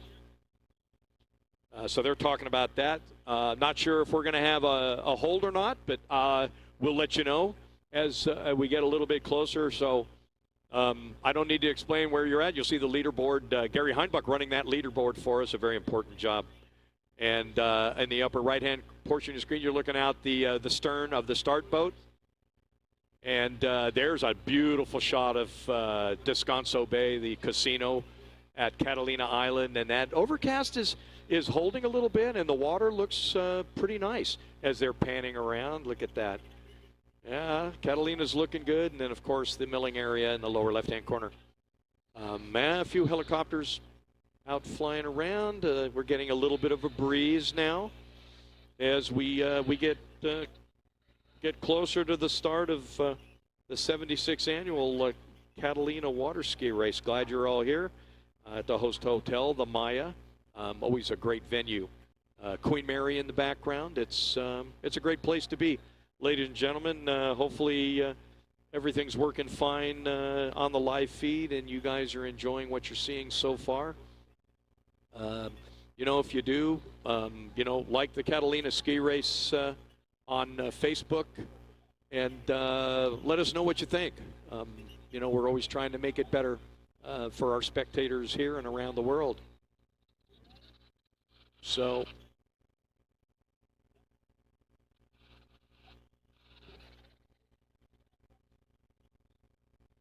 all right, so I'm hearing noise out there that they're going to be starting their start sequence here momentarily. We're 10 minutes out.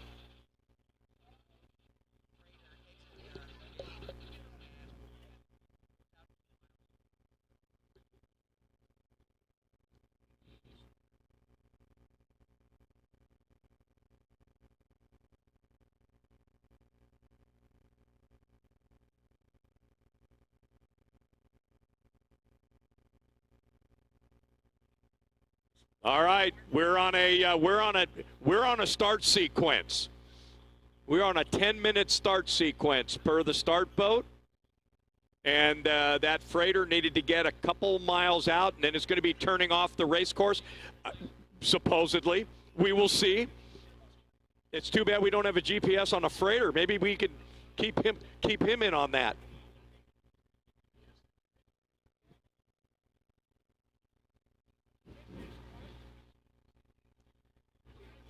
Yeah, can you hear me, Randy?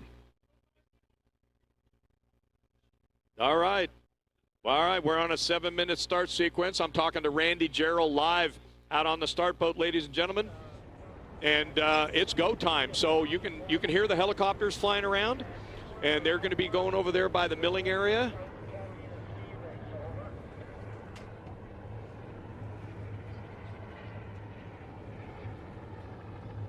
Wait a minute. Get to the chopper. All right.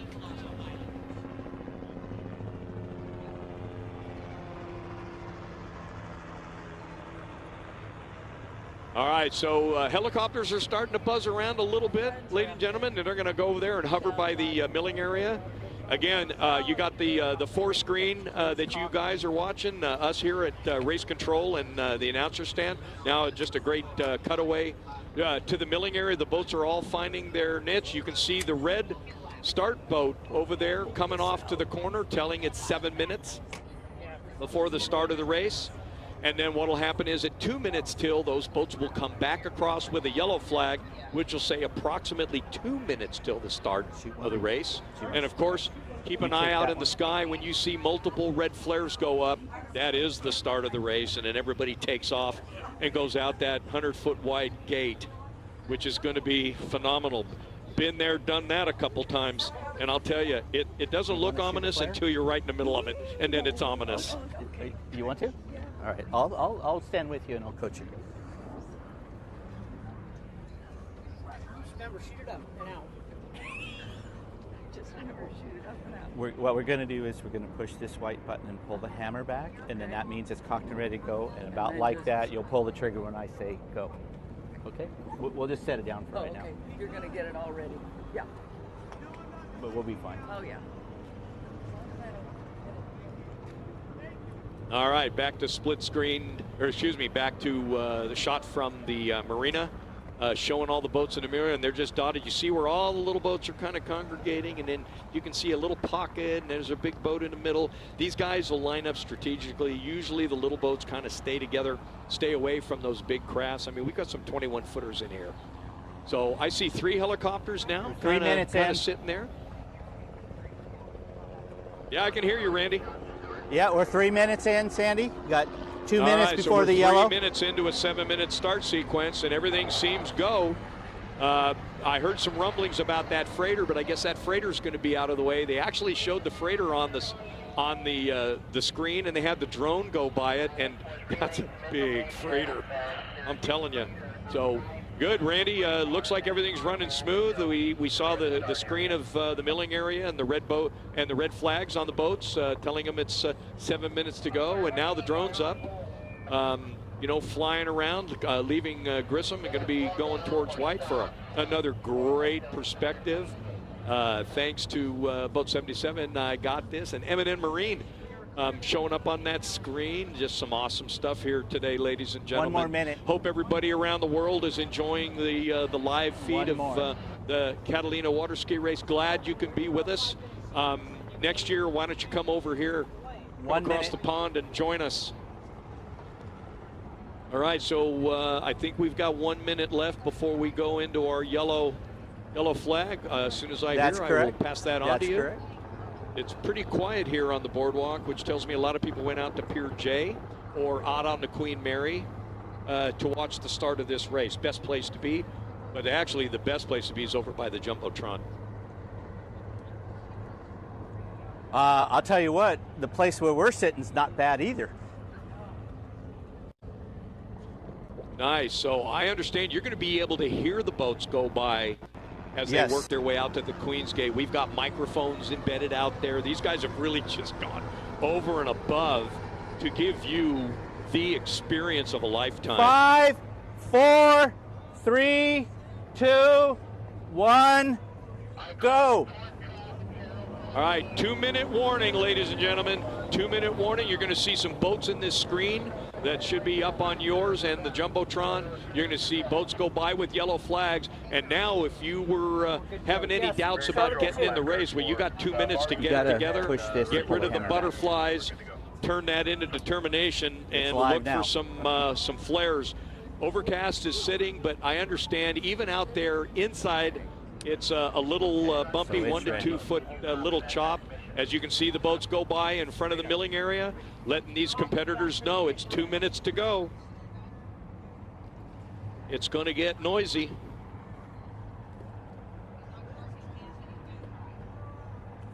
We are in the middle of the 2-minute sequence, just FYI.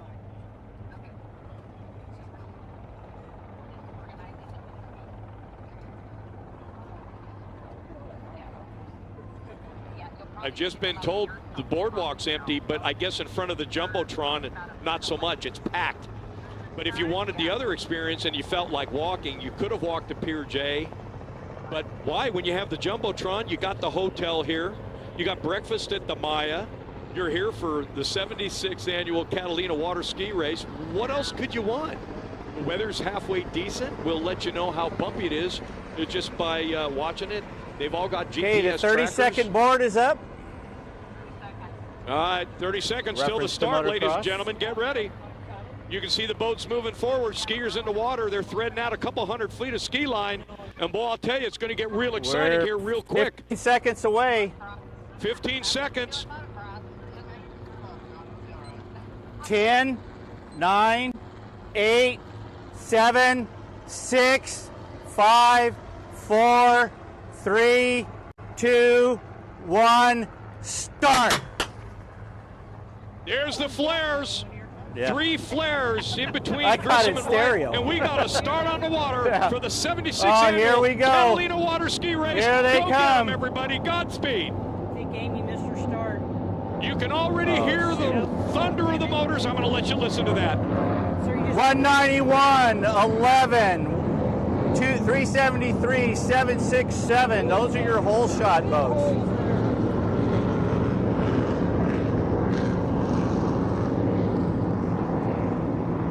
Okay, Julia's up and skiing. That's nuts. All right, ladies and gentlemen, we're live. Thanks, X Insurance. You're getting a live drone shot of the actual competitors up and running and making their way to the This is the Queen's best Gate. place in the house right here. And this is unbelievable. Anywhere around the world you're watching Pretty this, cool. Good job, it's man. like you're I sitting appreciate here it. with us. So off they go. Hopefully everybody makes their start. Yeah, just back to the dock. Thank you, Goldsmith Construction, and boy, I'll tell you, Okay, we're heading what back. a smooth. Okay, we got another smooth. boat So up I and understand running. the start boats. As soon as these boats have cleared, start boat will be making their way 77. back to the dock, and I can get Randy Gerald back up here with me, get a headset on, and we can start doing a little bit of our commentary. But anyway, they're off and away. You can see them on the screen. Helicopters are following them, and once they get a little ways out, I'm sure they'll go to the GPS screen, and then you'll be able to see them out actually on the race course. Thank in you, we real time. appreciate it. There's a slight delay, But look at that. Actually, water looks pretty good. Water doesn't look bad inside. Let's see what happens when they get out. So, pressure. Look at that. It's like you're right there. If you don't like helicopters, drones are the next best thing, aren't they, ladies and gentlemen? Thank you, Wide Open Throttle Marine Incorporated. 21-footer. What do you do with these? Yeah, water's not too bad. No, I don't believe you. Anywhere but California. Yeah. Looking good. Oh, did you see it? What a nice shot. Boat 11. Boat 11, Wayne Moore, just zipping by. Very nice. And they're out in open water. And Todd Haig, that's your men's open. Those are your two men's open out there, and away they go. And you know what? Judging by the attitude of the boats. Now watch this. When you look, and look at that. So Wayne Moore out of the breakwater first. Todd Haig, a ski line right next to him. Most of the time, ladies and gentlemen, this race isn't one going to the island. It's always one coming home. So you got the straight shot. There's that freighter that was not, it was in the way, but he's not anymore. So they're off and away. They're out in open ocean. I had that one on one, and this Look one at on that shot. And you know what? Oh, okay. That outline behind you is a straight visual of Catalina Island. So it's going to get a little bumpy, I'm afraid. Once these boats get out in open water, I'm sure we'll get a breakaway back to the turnboat at Descanso. But boy, I'll tell you, there's some beautiful shots there. Thank you, Absolute Speed and Marine. Well, the only big boat. Oh, look at that! Nice shot of the Pennzoil boat. No, Julia's behind the 10. Oh. Kennedy's 3. B6. That's Gage Goldsmith, intermediate man. Yeah, it is. As that drone is picking them all up. And they're good. They know. All They've right. done this race a thousand Well, away times. they go. Looks like everybody got away clean, because I can see the jet skis out there roaming around. So off into open ocean they go. Drones are following them around, and they're making their way to Descanso Bay. And we started on time. Amazing. So Randy Jarrell will be back here in a few. If you haven't grabbed something to eat or gotten they got coffee going on. There's all sorts of things happening here at Fuego and the Maya Hotel, the host hotel. What'd you think, Kat? And 373, that's Ty Cheshire. Worth it, wasn't it? Just saw a shot of him on his way out there in the far distance. That's both 740. That's Mason Goldsmith Men's Open, I believe. And looks like everybody's getting away pretty clean, and the water's not pretty too cool, bad. huh? The boss is out moving pretty good. A little bit of chaos there. Yeah, with that stupid freighter, and we just wanted to make sure it was safe. I didn't want to send him and then. Oh yeah. So there's a start on this side and that side? Is that the deal? It's the whole. Oh, it's the whole thing. We put the little boats over here so that they're not mixed in.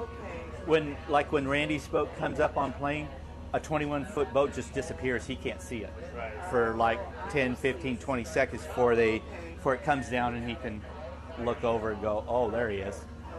And we get worried, like if the little boat turns left and Randy turns right while they're doing this.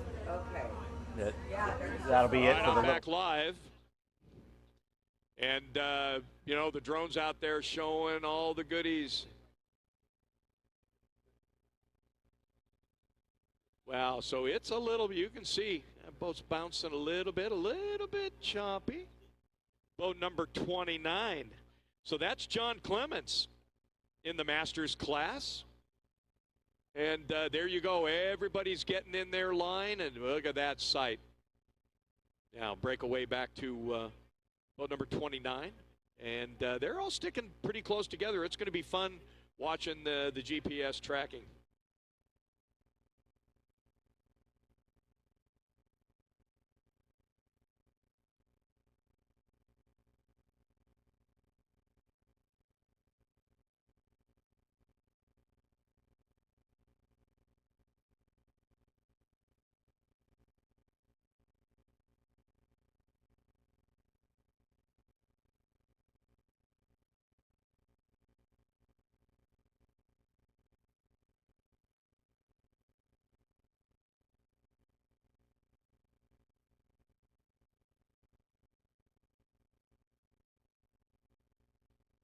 All right, again, there's a great view. Thank you, Parker Oil Products. There's a great view over there at the Jumbotron. A lot of people like to watch it out there at Pier J. They'll be making their way back.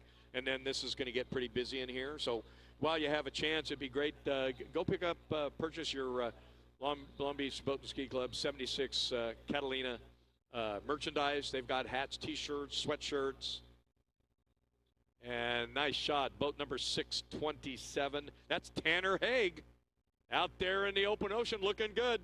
Marty Wells driving, and Brady Hoggins, the observer. That's your junior boy. He did the over and back last year. Oh, yeah, everybody's watching that Jumbotron. Beautiful. Yeah, nice shot. Well, I'll tell you, the drone footage is amazing. The ocean looks, it's a little bumpy, but, you know, they haven't made it out to the middle yet. But look at all the freighters out there. And there's a little piece of Catalina Island there in about mid-screen. Oh, everybody's on track as the start boat is slowly making their way back here to Victory Dock.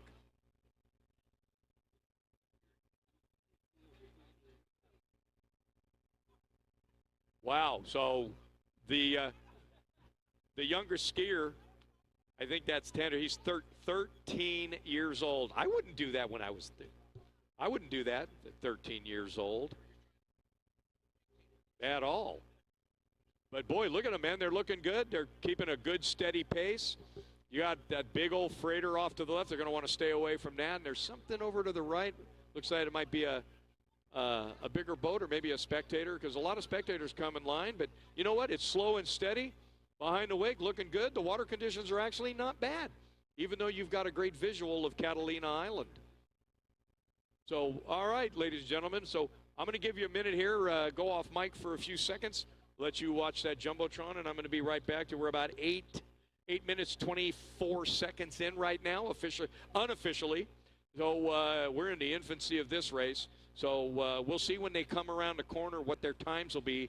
That's a good indication if they're on record pace or not. So I'm Sandy Schwartz. I will be right back to you in about 20, 30 seconds.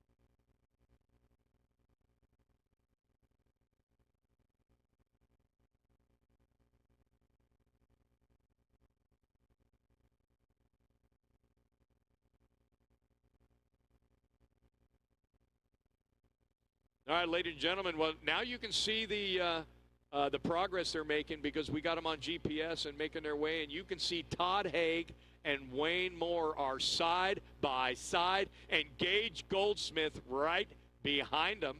Mason Goldsmith right there. So you got brothers running third and fourth overall, and you've got Todd Haig and Wayne Moore, and they're so close. It might look like maybe Todd is maybe a little ahead, but with this GPS, they usually scramble and play real close, but I'll let you make your own determination. Thank you, Sharman Property Management, man. They're popping up this screen, and you can watch it. Whoa, somebody just, whoop, and now Lachlan Nix just moved up. You'll see that there's some lapses in the reporting, but once that reports back, it will move them up. So Lachlan was way back, and it looks like these guys just went 1,000 miles an hour. As these GPSs refresh, it shows them coming up. So you can see Luke Hooker making some good progress. And you've got Todd and Wayne Moore hasn't updated yet. So you take this for face value. We'll know more as they get closer to the turnboat. And there's another live shot. Thank you, Trinity European. Yeah, now it's starting to get a little bumpy out there. A little interesting. They're out there. I just saw boat P6 go by. That's B.J. Dahl with Gus and Dave Ainsworth and the expert man. Boat coming in. 907 is a DNS. Jesse Johnson, John DeLeon, and Mike Johnson. Man, not good. All right. Yeah, so 907 is the first boat to come in, DNF. And the rest of the pack is up. Some of these GPSs are not updating. Once they update, we'll get back to you. But having lots of fun here. Yes, you are live. Say hi. Oh, Heidi's afraid of. She doesn't like the screen. Did you see how fast she left? You have to remember that. You know, if she goes like shopping at the store and she's looking at some, big piece of jewelry, you'll say, hey, you're live. Drop it and run. Anyway, hope you guys are enjoying the Jumbotron. Thank you, X Insurance. And now look at this. It's updated.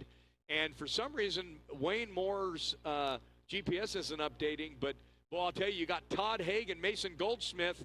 And Mason seems like he's right behind Todd Haig. And like I said, I'm going to take this with a grain of salt as some of this updating comes up pretty quick. Luke Hooker moving on up. For some reason, Wayne Moore, I know he's not standing still, and I know Cody isn't, and I know Gage isn't. So hopefully these GPSs will update, and it's a closer race than what we're looking at on this GPS Geo Racing grid. So better vacuum cups, thank you. See, now they're starting to update a little bit, but interesting stuff for you to watch. And then Michael Roberts Construction, thank you very much. So we're probably about 11, 12 minutes into this. Gary Heinbuch's keeping track of the time. Yeah, about 12:51, almost 13 minutes. So if we're going to be on world record pace, 45 minutes, cut that in half, 22 and a half plus. To be on world record pace and keep, you're going to have to be there 21 minutes to make the turn and make your way back. We do not know. We may not see. But we'll find out. You're not. It's okay. It's all right. All right. So now it looks like Mason Goldsmith is not updating a little bit, and we got a whole pack. I'm sure they're in an area. There's some dead areas out in the ocean. This is being sent back by cell phone, and once they start updating, ladies and gentlemen, you're going to see it. Hi, Heidi. See, now she's not afraid. She's not afraid of the camera anymore. Anyway, our start boat is making their way back. They are just clearing the middle of the channel. They can't just cut through. But look at the spectator fleet out there. You might not see it on the screens you see now, but you'll see lining up at the finish line. You see all those spectator boats in the lower right-hand screen, lower left-hand screen. There's Descanso Bay, lower right-hand screen, and the water conditions. It's starting to get sunny, but I'll tell you, the water conditions at the island are beautiful right now. Pretty amazing.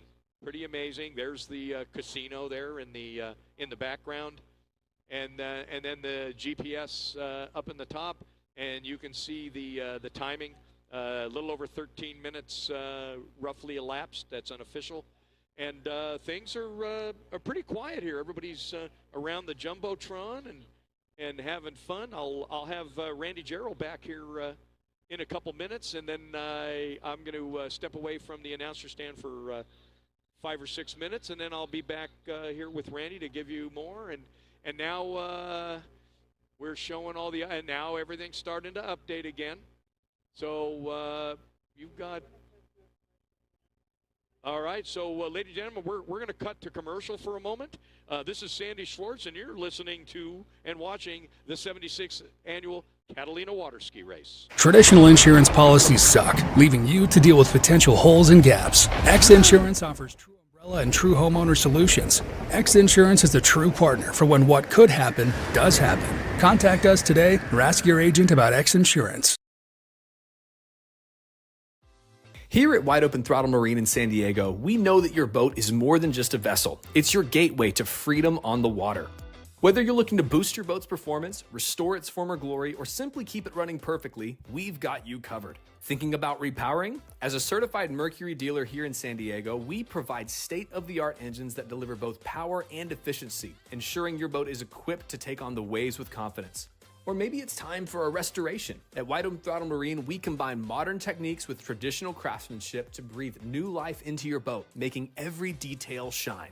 And when it comes to repairs, our experts are here to handle anything from routine maintenance to complex fixes. We'll ensure that every boat leaves our shop in peak condition because we believe in thorough care from bow to stern. So set sail with confidence. Choose Wide Open Throttle Marine for all of your boating needs, where quality service meets unparalleled expertise. Wide Open Throttle Marine, your boat's best life starts Hey guys, thanks so much for watching the live feed of the 75th annual Catalina Ski Race. I'm River Dave with Team RDP Real Estate. We specialize in motorsports houses, large garages, anything and everything to deal with motorsports or luxury homes. We cover from Newport Beach all the way to Lake Havasu City, Arizona. We have agents all over the place. Our phone number is 928-706-4200. And again, we'd like to say the best of luck to all the contestants at the 75th annual Catalina Water Ski Race. Let's get back to it.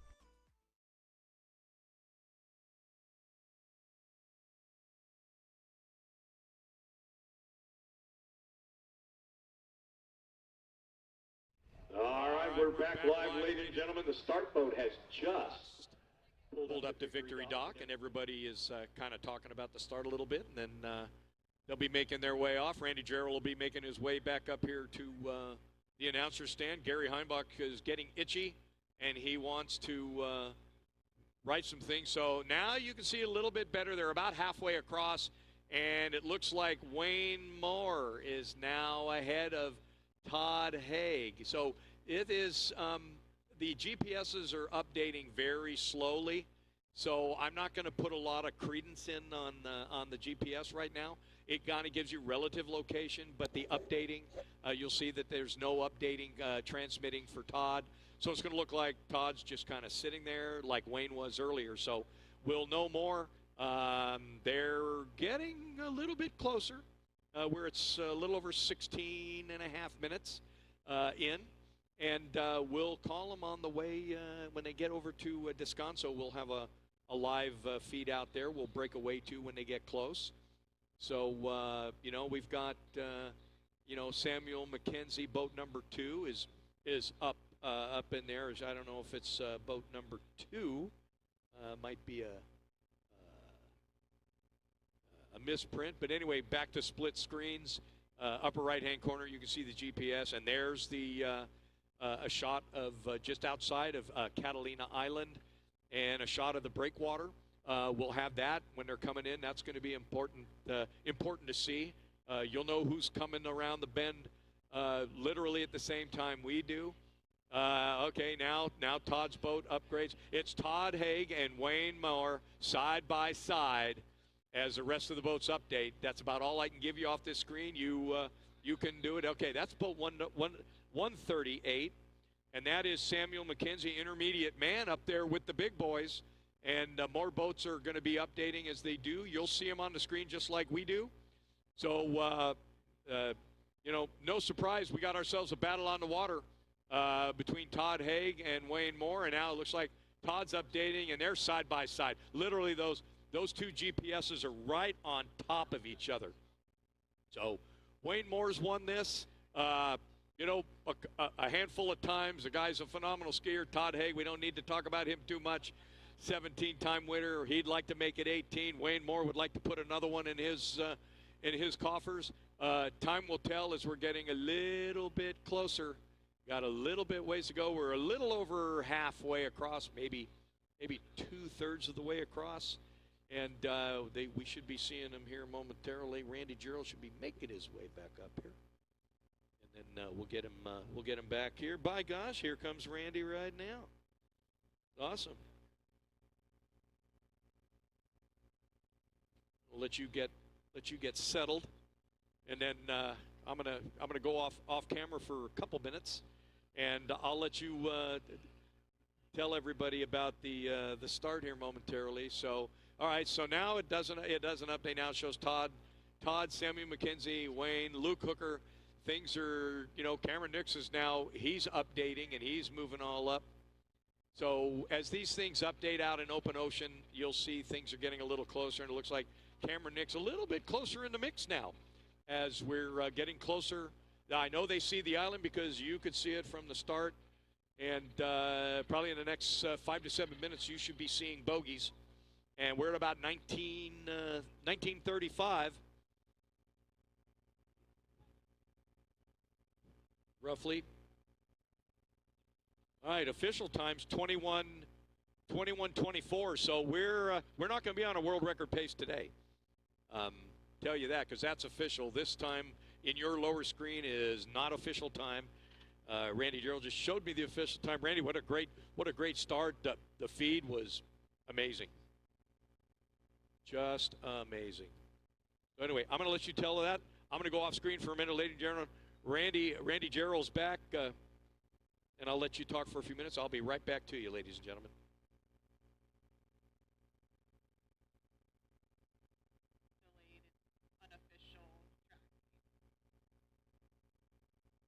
Absolutely, we'll let them know. Just a reminder, the GPS tracking, as Sandy takes a short, quick 10, whatever, 10, 20, that they're not official, so they're just kind of a reference of how things are going out there.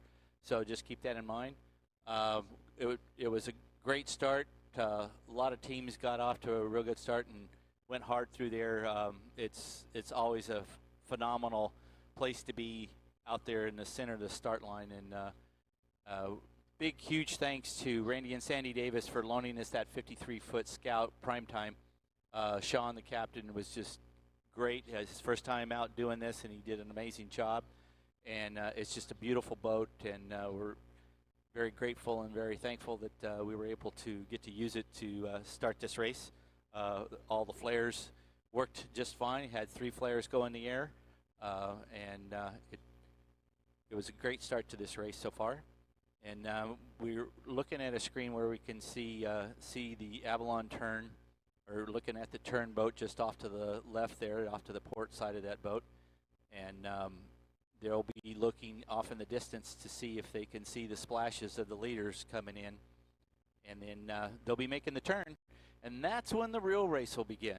Is after they make that turn at Avalon, that's when the skiers start to assess how they're doing and what's going on. And that's when they'll know what they got left and how far to start pushing. If they need to save a little something for the end, or if they can go hard good part of the way. So a lot of things getting dialed in when they make that turn to figure out the course of action on the way back.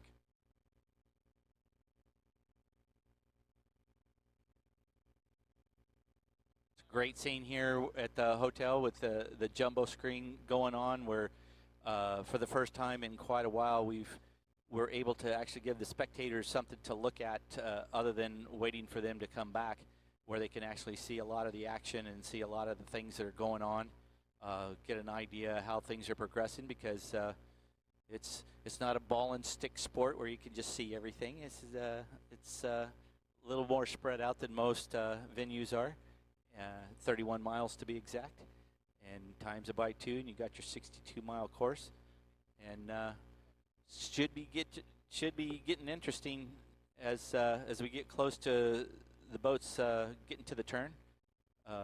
Sandy, seeing some great live feed from the turn boat, able to, great shot there. Yeah, well, you know, right off to the right hand of the screen, the Malika with the big balloon, you can't miss that. And boy, we like the Malikas got their radar on. They should be seeing some bogeys here shortly. Now, they were showing some of the shots. It was Wayne Moore out of the breakwater first, followed by Todd.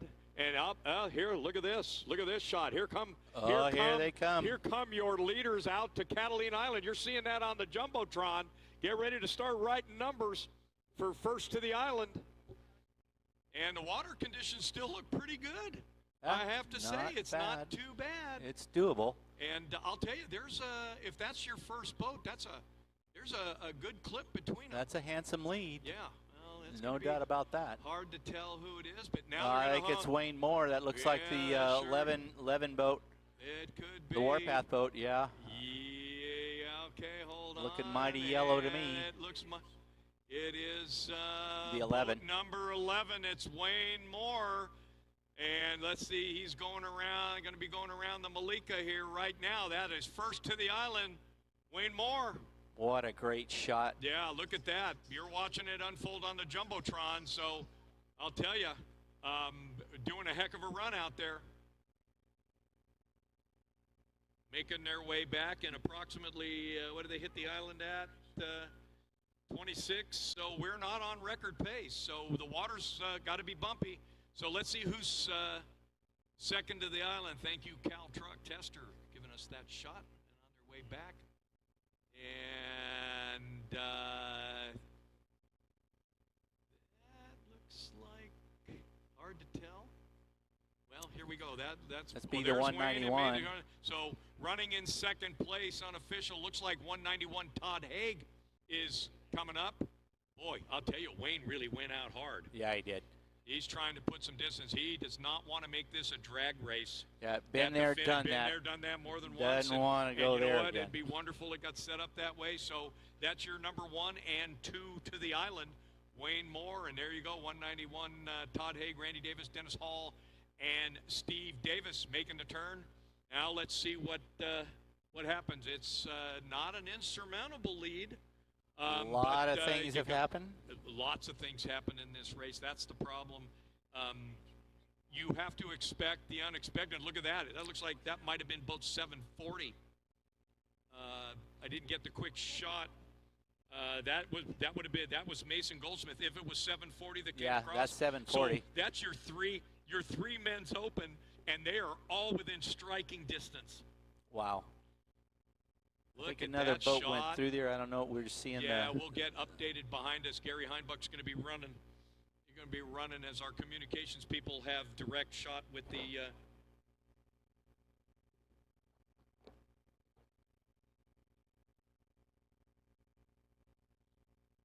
It looks like the 138 there. We got it. All right. Oh, you're so right. yeah, they're coming around so hot, and we have a little bit of glare, so it's going to be difficult for us. We're going to have to let our communications people update, and we'll get you an update here shortly. But lots of competitors now making the turn. All right, so 138 coming up. I don't know if that's coming from the turn boat or not. We'll get that clarified.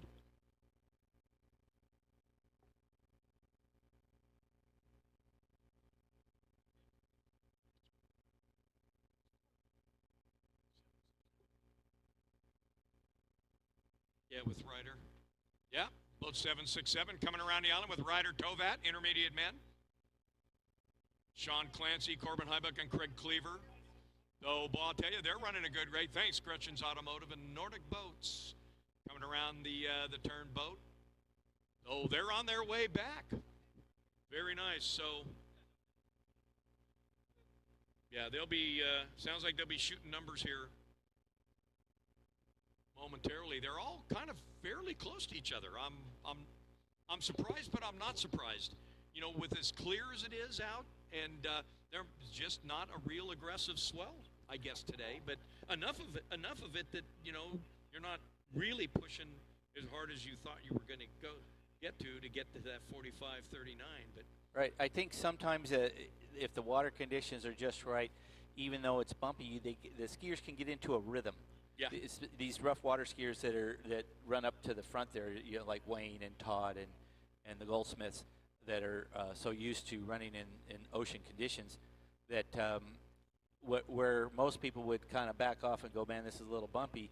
They got this rhythm kind of like a trophy truck where they're just kind of got the shock absorber legs going, and exactly. It's like they can keep it going. Yeah.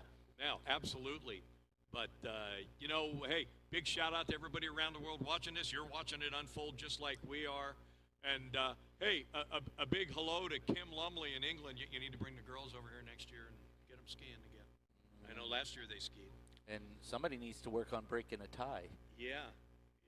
I don't know still, if that... She's still a tie, but that's okay. Just saying. Yeah, all right. Anyway, there's a nice thank you, Hobo Racing. Breakaway of the GPS. Wayne Moore it's depending on how it updates on who's really the leader here. They're not, you know, you can see Wayne Moore, it shows him behind, but no data has been given, 191 is sending data like crazy, so it looks like he's out in front. We'll just have to wait. Now we're back out of camera range. So now if you don't put much credence on that, then we have to just wait till they get within striking distance of the Queen's Gate. So once we can get some numbers up on the leaderboard, and it's we're only showing 5 that have made the island, and now we're going to be making some changes. So And we'll. I'm being told that B6, that's the Pennzoil boat, which is Gage Goldsmith, lost an engine. Oh. So That's that a unfortunately DNF. took the No. brother family feud out of contention. So yeah, that's a shame. So anyway, that's a bummer. I'm gonna move out of the way a little bit and see if you once we go back to our screen. The leaderboard, first to the island, boat 11, Wayne Moore. Second to the island, 191, Todd Haig. Third to the island, 740, Mason Goldsmith. Fourth to the island, 138, Samuel McKenzie. Fifth to the island, 373, Ty Cheshire. And sixth to the island, 767, Ryder Tovat. So you've got the intermediate men right on each other's tail. Now that's going to be an interesting race. Look at that, intermediate men, 5th overall. All right, we're going to break for a moment. We're going to go to commercial, and we'll be right back to you momentarily.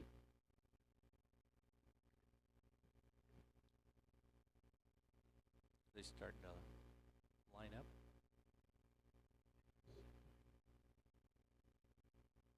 Who? Well, I guess we're not going to commercial, so okay. They'll let us know when we are. Fair amount on their way back. The rest of the pack coming up. Boy, look at that shot of Descanso. And it's clearing out, but I'll tell you, the water conditions are not as bad, at least from our vantage point they aren't. When we do the interviews with the winners, they'll tell us what it was like. Yeah, that was a little, there you go. So it is a little bumpy around there. Look at all the spectator boats sitting hugging right there by the Malika. Yeah. Is that boat number 1? I believe that is. I think that's Lachlan Nix, your that's your Formula 1. That's your unofficial running first place, Formula 1. Not too shabby. Yeah. He could be, he's definitely top 10 overall to the island, and he may be running as high up as 7th. We're waiting for confirmation on that. Yeah, we got a little there we go. Oh, more competitors heading out and making it to the island. That's always good. Sorry that we had boat B6 and boat 907 have to retire. That's boat number 29. So he just turned the island. That is John Clements in the Masters class. Wow, moving very well. Yeah, in the first part quite of this well. race. Masters class. Thank you, ARP, for the graphic there. And, of course, the National Water Ski Racing Association. I'll pop up there, a little shout-out for that screenshot. And back here with a 3-screen, Randy Gerald and I here at Race Central. And, boy, I'll tell you, everything's been running just smooth, just way smooth today. No, except for a couple of, broken boats. But everybody's, making their way to the island. Doesn't look like anybody's getting lost. Difficult to see. Difficult to see a boat number. Scarab that. So we'll wait for our communications people to get updated on, because we're radioing back numbers as well for our leaderboard, and we're pretty much got you put to the deal. So 7th to the island was boat 127, and that was Cameron Nix. Yeah, there, and then boat 70. Nick Patterson, senior man, made the island and on his way back. So, not bad. Boat number 912, Cameron King. Wow. Made the island. Cameron doing good. Yeah, Cameron made the island. And 10th to the island is going to be boat number 29. We just announced boat 29. John Clements. So John Clements was 10th to the island. Nice.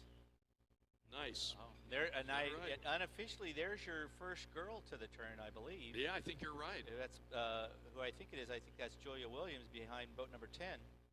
Yeah, let's see as we come around the corner. We'll get that confirmed. And, yeah, boy, it looks beautiful over there at Catalina.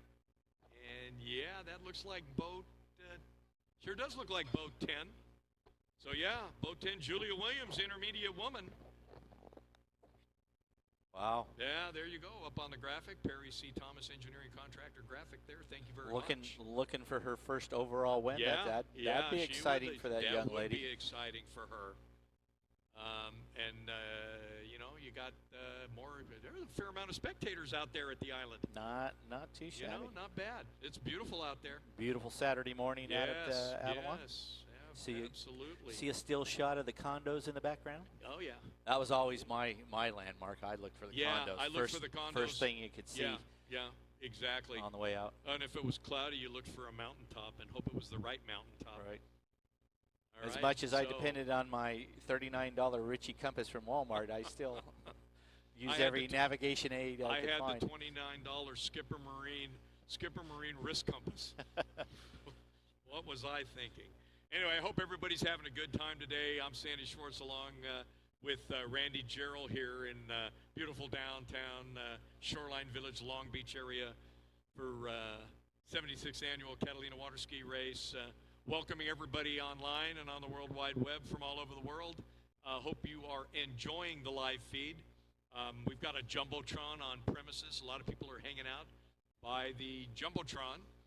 And our leaders are on their way back. We've got about a quarter of them have made the turn. Our last was boat number 10, and now boat number 70. Nick Patterson, we got him, and then 13th to the island, boat number 328, Andrew DeYager, an open day cruiser. They got Gary working hard on that leaderboard today, ladies and gentlemen. And don't forget this afternoon, under the tent on property, of course, our awards presentation, and you'll get to find out who the 5 inductees are in the Catalina Ski Race Hall of Fame. That should be good. That one's going to be interesting.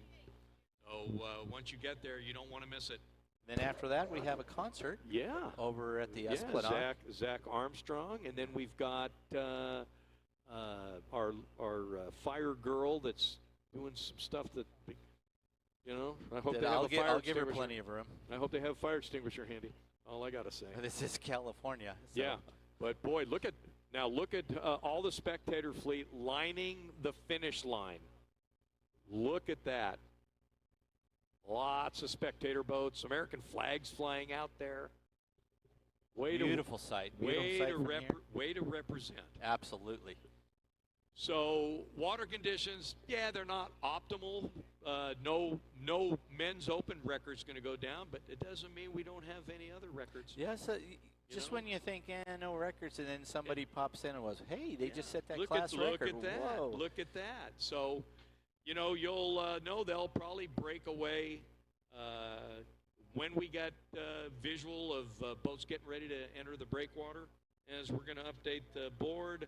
Yeah, we've got 18th to the island, boat 38, Luke Hooker, with Brian Wilson and Jason Hooker. Nice job. Very good. In the 21 outboard. Yeah. Small boat, 18th to the island, not too shabby. Not too shabby. Moving right along. Got some experience with that boat. His dad skied this race, and his uncle's skied this race. Yeah. Now Luke was racing the local circuit, but he must have had something else going on. Haven't seen him racing much this year, but hey, you didn't miss Catalina. No. If you're gonna miss, you can miss whatever you want. You don't want to miss Catalina. Yeah, you don't miss this race. Yeah. So So there's your first over and back, I believe, unofficial. Boat 132, Nick Harris and Matt Bastian. So then they go around the corner of the Malika. They'll pull off. They'll do their switcheroo. And next guy, take it home, baby. Take it home. Take it home. So, yeah, beautiful shots out there. This first half of this race, the production team is on it. Oh, they're all over it. Just an amazing. Jeff Barris's crew Jacob and his whole, I mean, everything is flawless. The drone footage, the different camera angles. This is amazing. I'm spoiled now. I want to see this every year. Yeah. All right. 21st to the island, boat number 99, racing Normandin, open day cruiser. And then 22nd would be boat 979. And that's Lee Squire making the turn with Darren Welter, Charlie Ward, Dax Pascua. Yep. So he's probably going up. Oh, yeah, that's going to be the change out right there for your open and back. So you get to get a great perspective of the open and back guys switching it out. Then we got boat 23 making the turn. That's your other women's. That's women's open. So that's Amy Threlfel making the turn. So trying to close some ground on Julia. On Julia. So I'm interested in where Sofia Rivera is.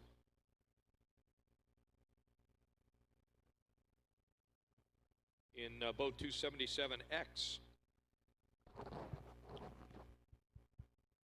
With Carl Johnson and Ted Hoffman. Oh, is that? Okay, she was 20th to the island. That sneaked through. Okay. If that's not X, yeah, there's a few 277s.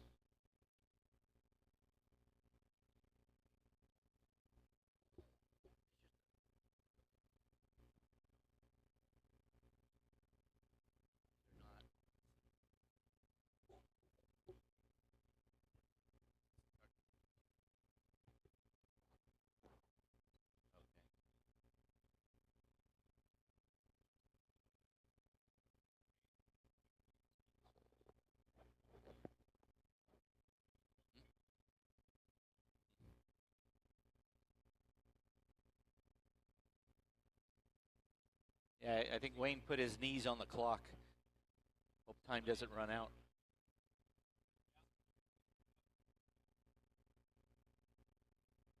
So on your screen, you can see another over and back team. Watch how they do this. Yeah, so you're going to get a bird's eye view. They have to go right off to the side. And you can see the rope off to the right there. Watch this. So they're going to be pulling in a rope or using the same rope. Skier right next to the side. He'll take his ski off, hand it in. And the other skier can't get in the water until the guy they brought it out, the over, gets in the boat. And then once he gets in the boat, then you can drop him in. There we go. Yeah. Split screening, and now we've got, so it looks like no data from Ron Squire, but I can't tell. He's at.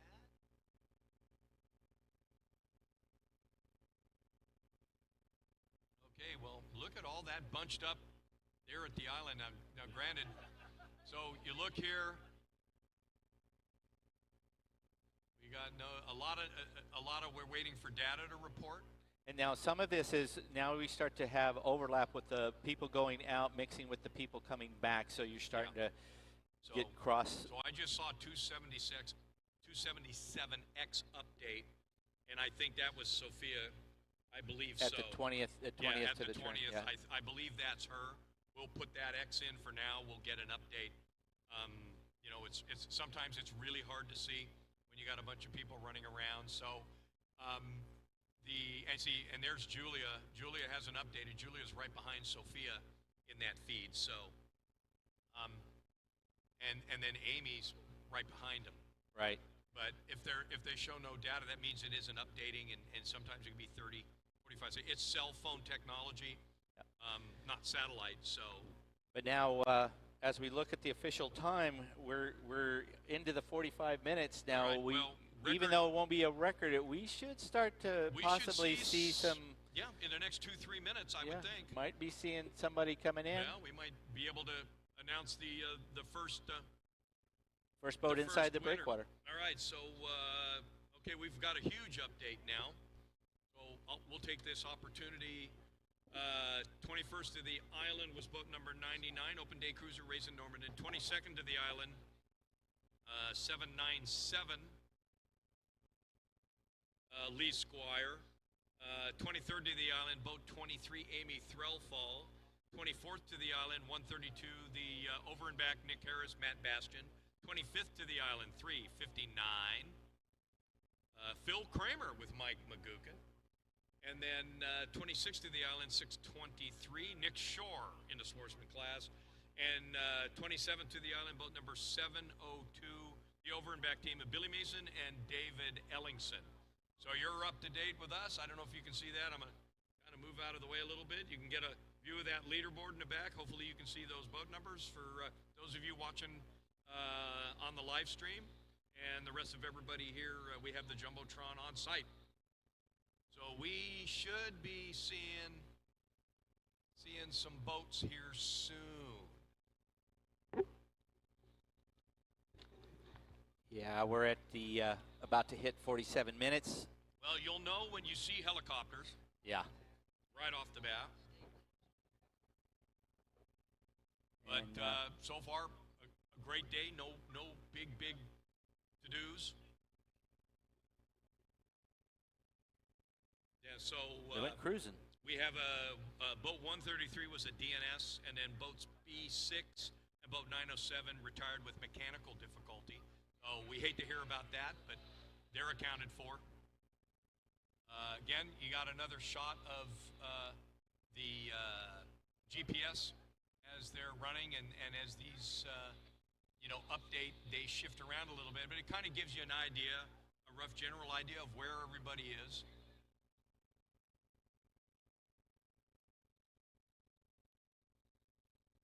Down here at the turn, a lot of the boats on their way back. We got over half that have, more than half have made the island, and have made making their way back here to Long Beach.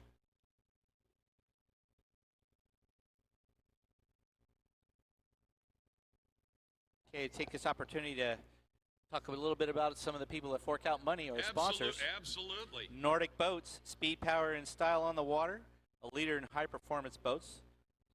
Nordic Boats builds vessels designed for thrill seekers and racers alike, as testament of their owner. Their craftsmanship and legacy are unmatched. Thank you to Nordic Boats for fueling today's adrenaline. Ooh, I like that. That's cool. I like that a lot. That's a good one. MRC, Mike Roberts Construction, where vision meets craftsmanship. Proudly family-owned, MRC has been shaping communities with quality construction and reliable service. Big thanks to Mike Roberts Construction for supporting this year's event. Pretty cool. Pretty cool. Well, you know what? While we're watching, let's just keep rolling with these. Is that coming back in for the high finish? maintenance water ski racing? Precision, power, and presence. Don't let the name fool you. High maintenance water ski racing is all about grit, determination, and high caliber performance. With a team that brings attitude and excellence to the water, they continue to set the pace in competitive ski racing. Thanks to High Maintenance for keeping the bar high at today's race. Now, and making the corner, hands out front, Levi Frederick, boat number 56, has made the corner and on his way back. Not too bad for Levi Frederick.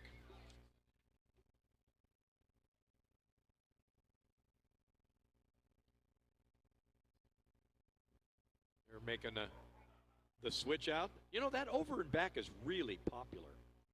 You know, very it's popular. just right. It's still, a good test of endurance because that's still a little haul out there, 31 miles in the open ocean. Yeah, but it adds a little fun to it, and it's. Well, yeah, and if you don't want to do the whole thing, and you got a big up they go. Where there was a great shot of the over and back, popping back Restart. up and restart and back on the water to finish off their last leg. All right, supposedly a minute away from the breakwater.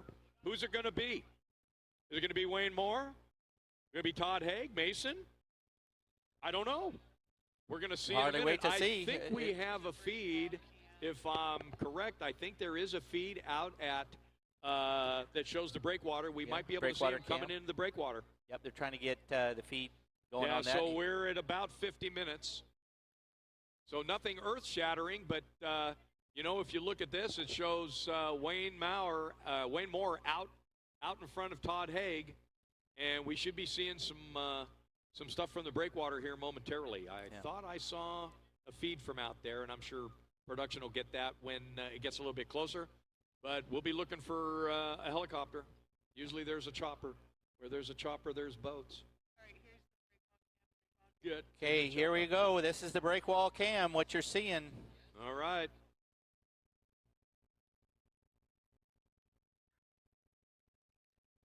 And with there's the just helicopter. over 51 minutes in.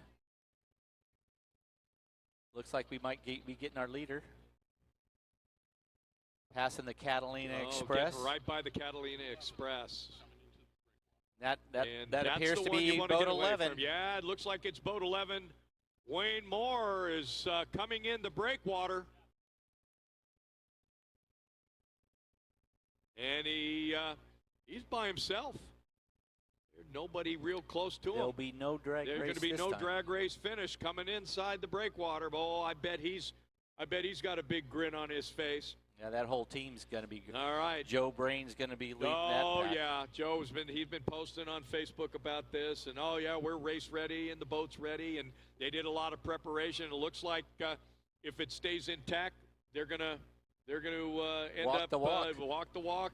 They talk the talk, and they're walking the walk right now. They're going to be coming around the bend. You're going to see a chopper coming around the corner here in a minute, and they'll line up for that final straightaway. You got a little bit to go.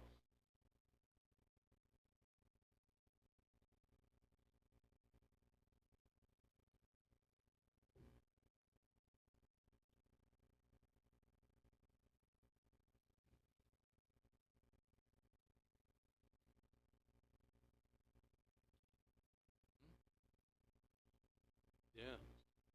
Well, I'll tell you, we're showing the shot coming into breakwater, and it's Todd Haig and Mason Goldsmith mixing it up for second place. Wow. Yeah, and it's close. It's real close. So we are going to get our drag race, just not for the position. Just and, not for the and win. there's but boat okay. 11 making the turn. There it is, the chopper. Boat 11 makes the turn. It's Mike Avalon at the controls. Wayne Moore, no stranger to being on the top dog on the podium. And if he stays upright for another 1,000 feet, he's going to be your Catalina Ski Race Men's Open champion and overall winner today for the 76th annual Catalina Ski Race. And he's just about there. The nose of the boat is at the finish line buoys. Horns going off. He's bringing it home. Here comes the noise. It's going to be a party in Long Beach tonight.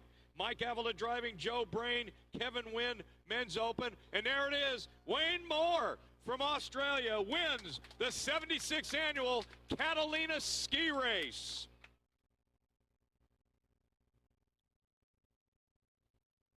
Nice job.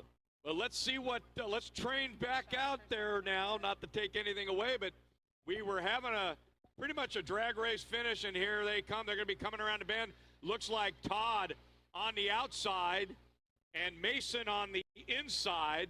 And let's see who gets the better as they're coming around the bend. And here they come. On the outside is Todd Haig. And on the inside is Mason Goldsmith. And they're going to line up. And it looks like it could be a side-by-side drag race finish for second place in Men's Open. Here they come. 1,000 feet. Oh, boy. Woo. They don't get a lot closer. Oh, there's a feed. It looks like Todd Haig with about a ski line over Mason on the inside. And it looks like it's going to be Todd Haig is going to take second place Men's Open.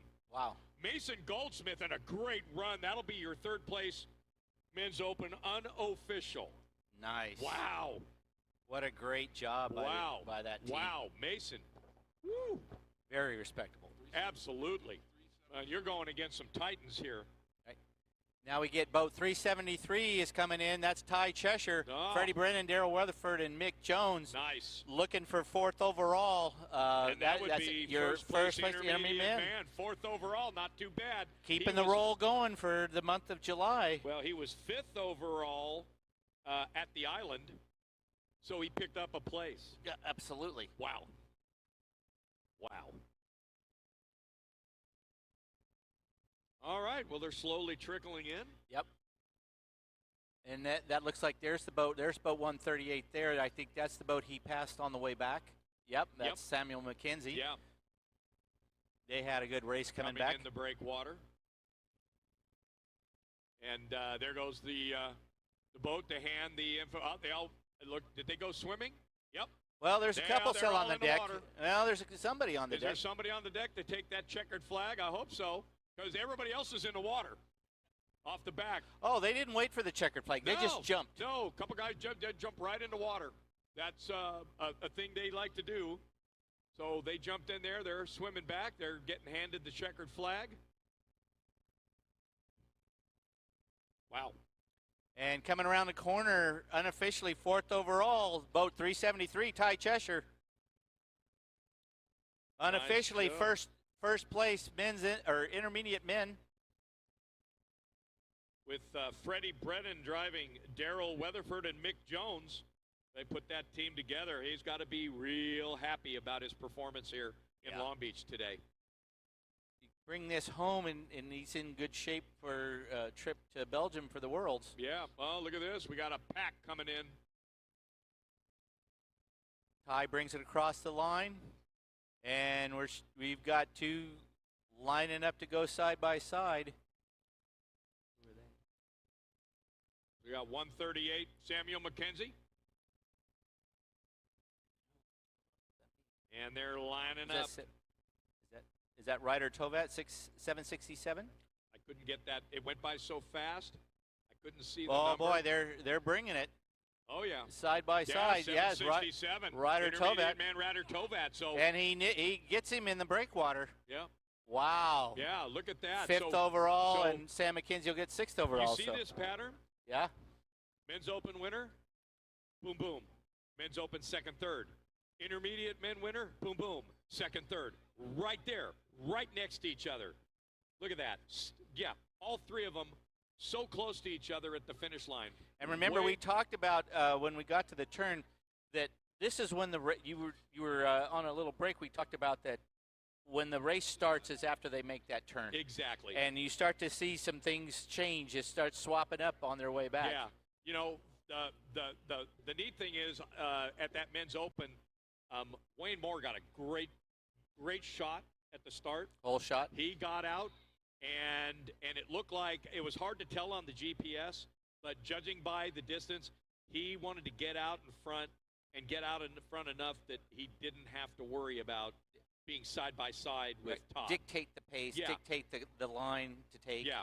And I don't know what they did because, you know, he always says his knees have about had it, but boy, they didn't have it today. They had it today. Those knees performed. He's up on the deck of the boat, standing up, and he'll be momentarily coming here and getting to park that boat number 11. No stranger to the victory dock. I'm sure it has an autopilot that'll take it right there. Right. But in the lower left, they just had it up on the screen, full screen. That's your Hilton Hotel shot. Yeah, what a great shot. Great shot of the Queen Mary. This is the kind of stuff you see on KTLA in the mornings, you know, Monday through Friday. This is like pretty cool. You know, I'm really liking this, Randy. This is sharp. It's given us a lot of goodies. You know, things are quiet at the Malika right now. Looking at the board, we have 33, 37 with the DNFs. So we've got, 8 outstanding out on the course that have not made the island. Wow. So we'll keep an eye on that.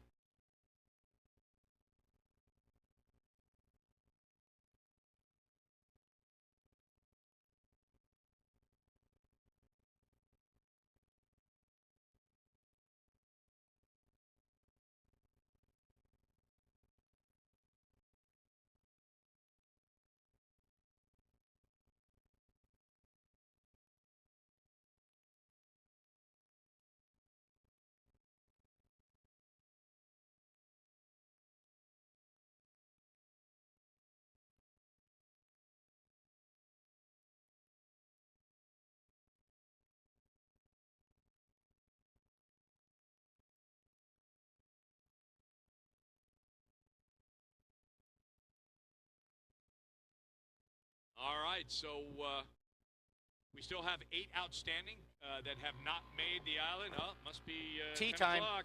10 o'clock tea time. All right, okay. Ladies and gentlemen, it's been great being with you, but no, I'm only kidding. I'm only kidding. So the GPS is showing that I think all the boats are on their way back. I don't see anything heading towards the island, so that's good. Well, we're showing 33 boats making. I'm hoping there's more to come. Well, there's 33 made that's a lot of DNFs. You've got 4, so 33 and 4 is 37. Did we have 43 boats start? 40. Well, I think we had 44 4 boats start. We had one DNS. Okay. And then we had a couple. We had 1, 2, 3, 4 retire. Okay, so that takes us to 41. Well, actually, 33, 4, 37. There's 4. We got 40 left on the course. There might be 4 outstanding. Yeah, that have not made the island yet. Everybody else is on their way home. All right, we'll keep an eye out. We'll update you as we get more information. Looking at the GPS trackers, well, I don't see anything going to the island on the GPS trackers. So we'll see. We'll keep it trained. Thank you.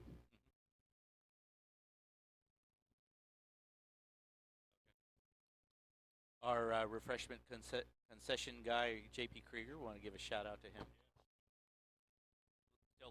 Still looking for the hot dog and peanuts, but I'm sure he's working on it. Okay, maybe a brat.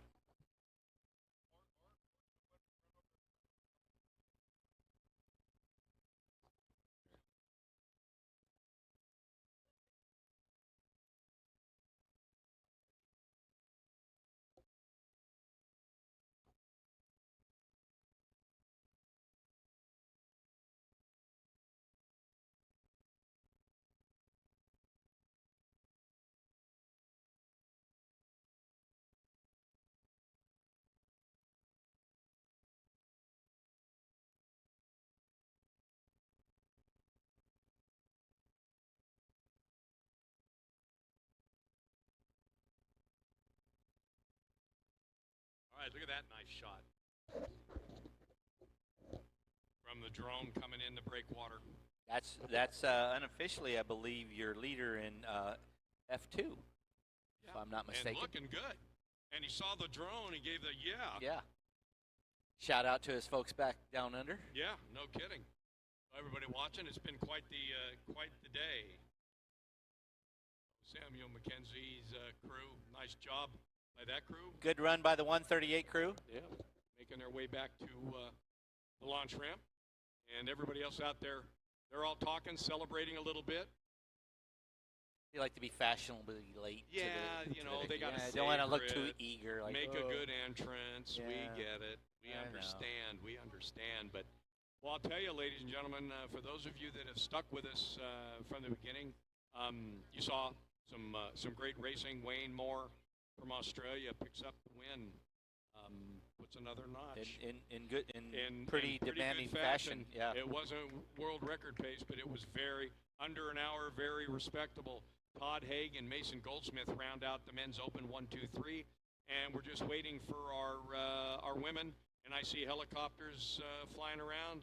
So let's see who's coming up on the finish line. Was that our F2? That might skier? very well be. Possibly boat 127. Yeah. Do we have communication out at the finish boat? They'll be radioing it in, and then our board boss Gary Heinbuch. We got a race here shaping up. A little side by side, either in class or for overall. That freighter sitting out there goes, we didn't know we were going to have a show today while we're waiting to offload our goods. Okay, there it comes across.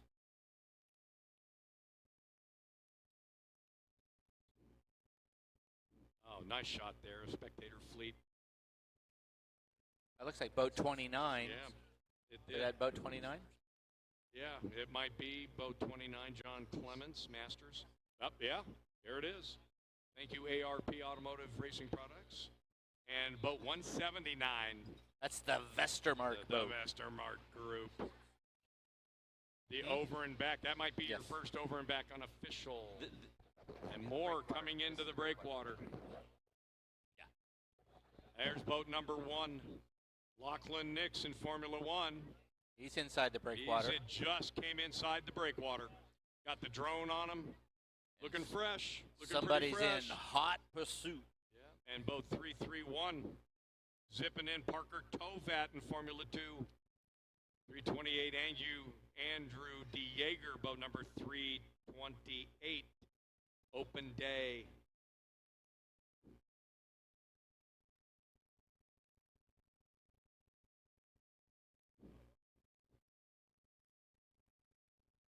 They're coming in with pretty good frequency.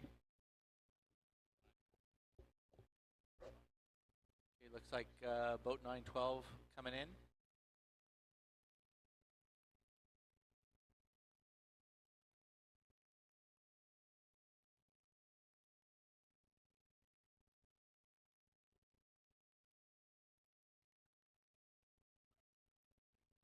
All right, so we haven't seen a lot of activity at the island. Our last boat around was in 33rd position, was boat number 969, which was Calder McWhinney.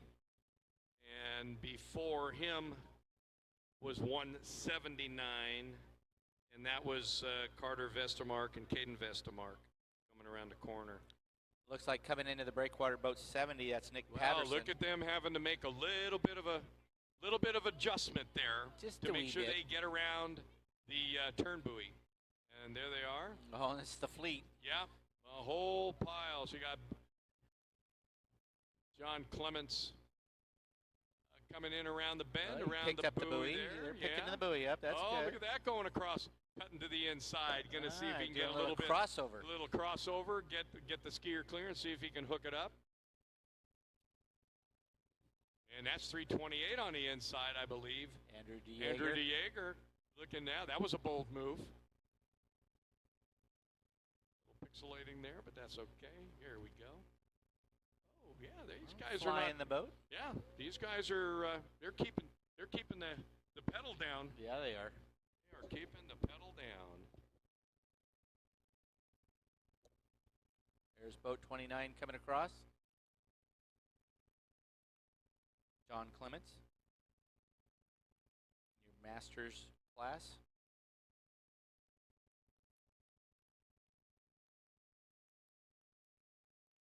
Chopper's following them in, getting some good footage. Yeah, you know the little boats. They don't draft that much water. They can go wherever they want. And often do. Yes, absolutely.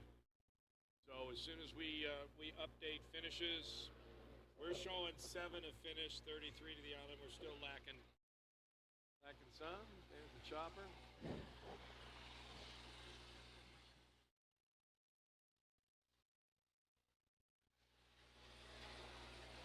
As more competitors coming in the breakwater.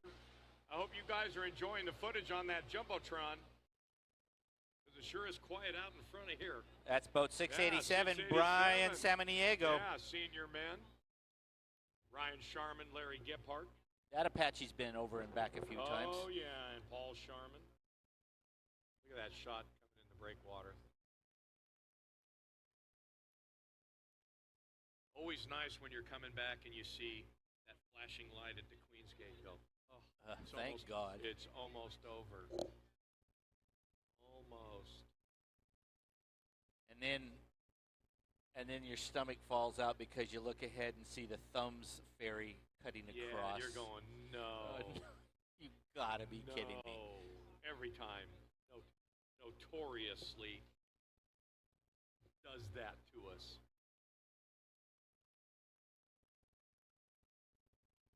Yeah, when you're throwing out a wake that's capable of turning a 42 fountain upside down, Yeah. you're you show some respect. you're putting out a roller. Yeah, you show that respect. Yeah. So yeah, we're waiting to get where the updates are coming slow with and they should be. As soon as we get everything updated, then we'll give you a little bit more information. But they're coming in the breakwater with such fast frequency now that we'll wait till we get the update.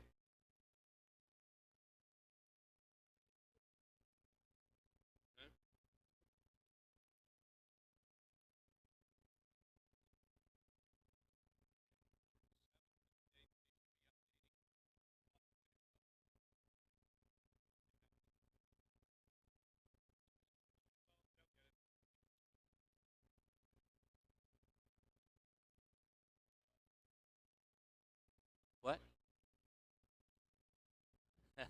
We talked about the kiss cam ahead of time and decided the liability was too great. We're not going there. That thing's been. I think that horse has been beat beat once too many times. All right, more people finishing up. We apologize for not getting up. Hey, There comes Julia Williams. Is that could be your women's? Yeah, it could be your. Well, they're showing her as intermediate, but I'm showing her as women's open. What might be your first women's overall? Intermediate woman. All right, so she went intermediate woman. All right, so she should be the first intermediate woman.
Okay, don't mind us. We're just figuring this out, rookies.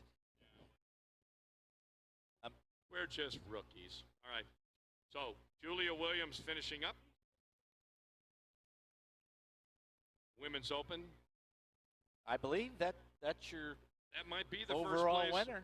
That might be the first place Women's Open unofficial. They're real slow at updating the finish board. We're having a hard time getting numbers. Once we get those numbers, as in everything we say is pretty unofficial. Once everything's racked, we can definitely tell you about men's open and intermediate men with pretty much certainty. And you know what? They're all coming in fairly close to each other. Yep.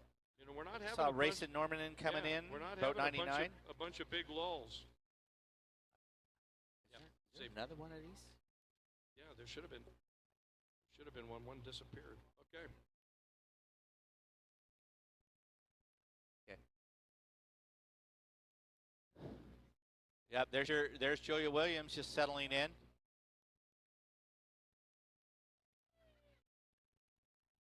So let's keep an eye out on our mobile finish boat, and if they take that checkered flag over there, well, pretty much.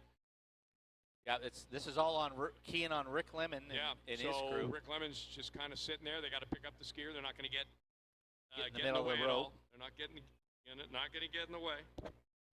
As we have more competitors finishing up. Oh, chuck those handles. There we go. I'm done. That boat. So you know, while they're making moves, a big thank you to X Insurance, coverage built for the bold. X Insurance specializes in customized liability coverage for high-risk individuals and businesses, including extreme sports and motorsports. If you can dream it, they can insure it.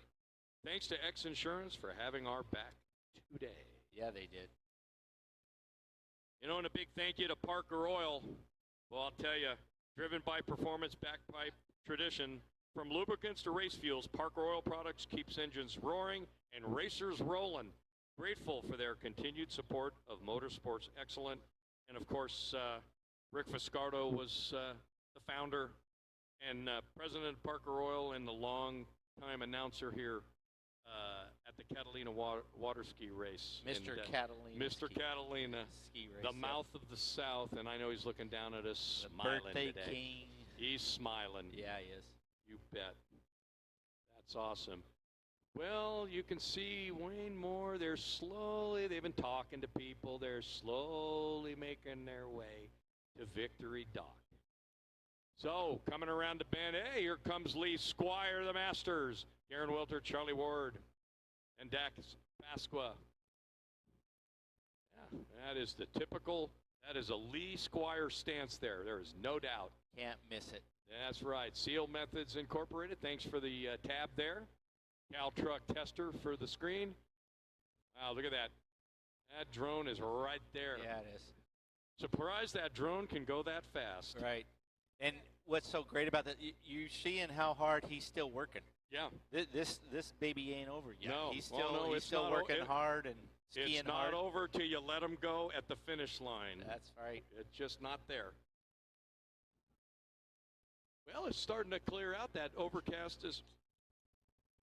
Who is? Julia was? All right, so we've been told that Julia Williams is the first woman back, so that would be your Women's Open winner. Hello.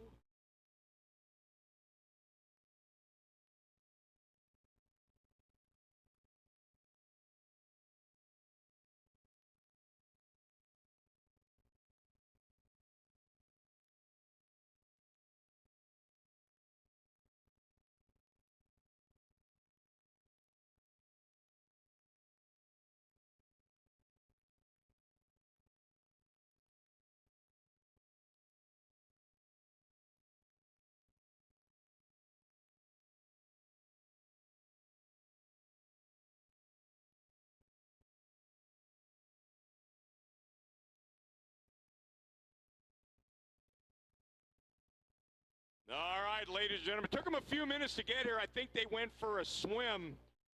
But your first place overall and your first place men's open, he does it again. Mr. Wayne Moore, Mike Avila driving, Joe Brain, the observer, Kevin Wynn, the navigator. Welcome back to Victory Dock.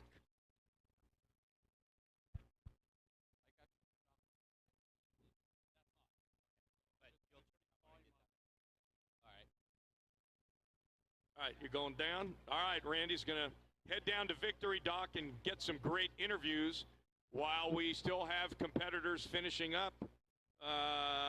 Okay, so now we can kind of update the leaderboard. So 7th overall, 127, Formula 2 outboard, Cameron Nix. 8th was the Masters, John Clements. 9th. Both 328. Open day cruiser, Andrew DeJager. 10th overall finish, boat number 1, Lachlan Nix. 11th, boat number 912, Formula 2 outboard, Cameron King. 12th overall, boat 70. Senior man, Nick Patterson. 13th overall, boat number 37. Intermediate man, Cody Kirkland. Nice job, Cody. 14th overall, boat number 217. Austin DeJager, 15th overall, boat 687, senior man Brian Samaniego. 17th overall, boat 625, open day cruiser Jason Davison. 18th overall, women's open, that's your first place women's open, Julia Williams. 19th overall, boat 331, Formula 1 Parker Tovat. 20th completing, boat number 38, sportsman Luke Hooker. All right, so Randy Gerald's on his way down, upper right-hand screen. He's going to go interview Wayne Moore and the crew. The first place overall and the first place men's open. Thank you, Bolton Conditioning and Heating. Going to get crowded at the Victory Dock.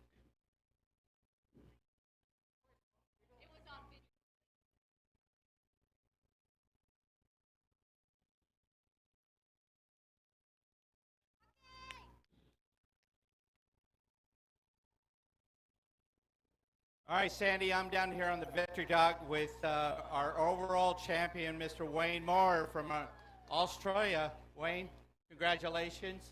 How you feeling? Good, actually. Yeah, strong out there today. It was our day. Great. How are those knees? Surprisingly very good. I was a little concerned, knowing that to win that race against the field that was out there, would have to put it out there. And you put it out there. You led wire to wire. You had the whole shot first out of the breakwater, first to the turn, kept the lead all the way back, and never let it up. Was there a moment where you were starting to maybe you should back it down a little bit, or did you just want to just keep the pace up? No. Yeah, there was thoughts. Should I? I did ski skied comfortable out there. I skied within myself. So I just wanted to keep that pace up. I didn't want to lose concentration. So usually that's when the mistakes will happen, when you back off and you just relax a bit. But I knew who was behind me, and there was quality people there. So I was not going to stop up. Absolutely. You've won this race going all the way back into the 90s, 97. Do you notice a difference over the years? Has this race changed, evolved? Of course, the boats are a little different, but is it kind of just like auto memory and you just go out like the way you've always, or are you making adjustments as you get older? Nah, this race teaches you lessons every time you run it. You got to respect the conditions. You just don't know what you're going to get when you go out the breakwater. It's crazy. It makes you so nervous before the race because you just don't know what to expect. We kidded about it a little bit that when you made the turn and had a good lead, you were trying to make sure we didn't have a 2014 repeat. Is that in the back of your mind? Yeah, that's why I trained so hard. I totally understand that. Sandy, got anything for Wayne? Well, you know what, Randy? From the moment I saw it, Wayne was the strategy all along to get the clean start, get out far enough that all you had to do was manage the race instead of trying to wrap it up with your other competitors in men's open and do the side-by-side drag racing? Yeah, that side-by-side drag racing is it puts heart rate up too much, so I try not to do that. But yeah, I'm led by the best of the best, so I follow his lead and see if I can hang on. Yeah, well, you made it look good today, but hey, a question for Mike. Is Mike there somewhere? Is he hiding? Yeah, he's wiping down the boat. Oh, of course. Okay. He's Commodore of the Warpath Navy here, which is assembled with us, and I see a lot of checkered flags. I'm just going to say this. I guess you got to get a bigger garage. Hey, Mike, talk to us a little bit about what your strategy was going to be, how you guys mentally prepared for this race. I mean, you're no stranger to this. You've been doing this 50 years plus, but is it always that same sensation when you're out on the start line, or are you just going, you know what, I've done this before? Well, first off, how about that Team Warpath? We set out this morning, well, not this morning, months ago, to do this, to get all three. And we got all three, and it's all family. We talked about it last night at dinner. We are family. This is how we roll. And as a family, all the supporters, we all did this, and we lost somebody that was so close to this family and so close to me a few months ago. Darren Mortimer, Daza, he was with us, and we're super stoked that Team Warpath did this. Our families all together, it's cool. But no, I never was a participant that gets nervous. Too many years as a little boy fighting, and then wrestling, and then skiing the same. I mean, I never was one that was a nervous guy. I always wanted somebody to ring the bell so we could fight. And so here today, the last thing I told Wayne when we were sitting on the boat, I said, "Come on, dude, let's just go do what we do." And shout out to my brother Rick, because Wayne Moore, competing with Wayne Moore is like competing with my brother. And when we were kids, nobody wanted my brother Rick and I to be in the same team. They could never beat us. I feel that same way when Wayne Moore is on my team. That's why I said let's go do what we got to do, because the two of us together, we have the same mindset, which is pretty dangerous. And we just go do what we do.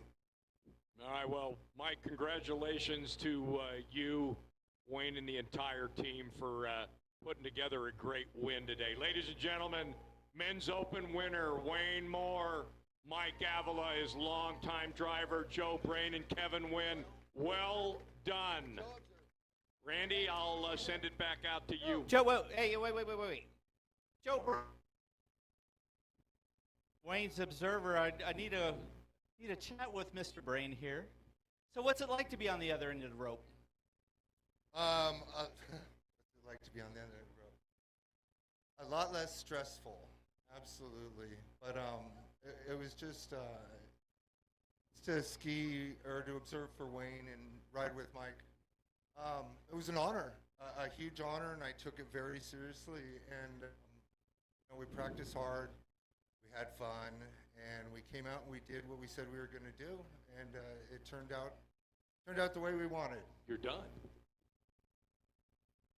You've been a world-class skier yourself in this race. Did you enjoy watching another world-class skier do his thing over and back? And were you ever nervous going, oh boy, maybe I should slow him down, maybe I should pick him up, or did it just come natural to know what to do when you needed to? It goes both ways. There's times out there where I got my hand ready to give Mike a down, and I'm just holding on, waiting for Wayne to give me a signal. But no, it's watching Wayne he's an elite skier, so yeah, it's amazing to watch someone like him ski behind the boat. The talent he has is unbelievable, and the speed he can go through the water is amazing. So yeah, it's awesome. Sandy, it's been a while since I've seen Joe this serious and humble. Yeah. This is kind of cool. So, hey, what do you think the chances are you can get Joe to get on the back of the rope? Get him out of those off-road trucks and get him on something where he can really excel. Hey, Joe, what do you think? You gonna ski? Come on, man. Step Absolutely up. Not. I'm having fun in the boat. All right. Hey, Sandy, I heard Wayne mumbling something about if the bridge to bridge comes back, it's going to be him and Joe Brain. Oh, I'd bank some money on that. Joe, if you do that, I'll buy your T-shirt. You got it. Kevin, you've done this a few times with this team. What's it like out there with Wayne and pushing so hard and having a commanding lead? Do you start to get a little nervous? Is this going just a little too well? When, I'm just the guy on the boat that, I thank the Lord first, and then with these, these pros, I just go for the ride. They do it all. Well, I know Mike enough to know that he wouldn't have you in the boat if he didn't think you were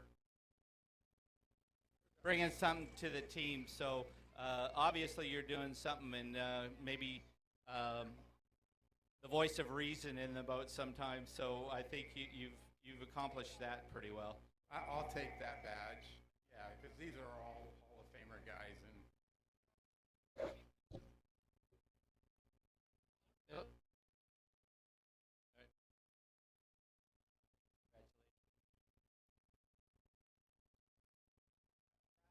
All right, if we move over to the other side, we're going to find the women's overall winner. Yeah, Randy, you're working hard today. Standing next to these skiers, I feel fine. Yep. Yeah, well, I'll tell you, they look pretty good. But yes. But hey, Randy, you're moving to the other side. Well, ladies and gentlemen, Randy is going to be talking to Julia Williams, your Women's Open winner, boat number 10. I can't wait to hear that interview with Ross Kennedy, Kevin Klistoff, and Perry Thomas. So take it away, Randy. Sandy, I'm here with Julia Williams, your 76th annual Catalina Ski Race win. Okay, women's champion. Got a cutout here. Julia, when you woke up this morning,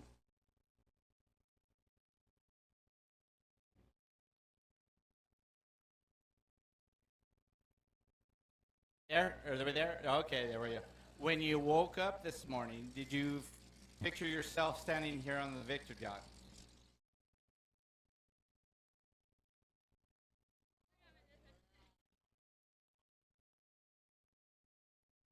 Hello.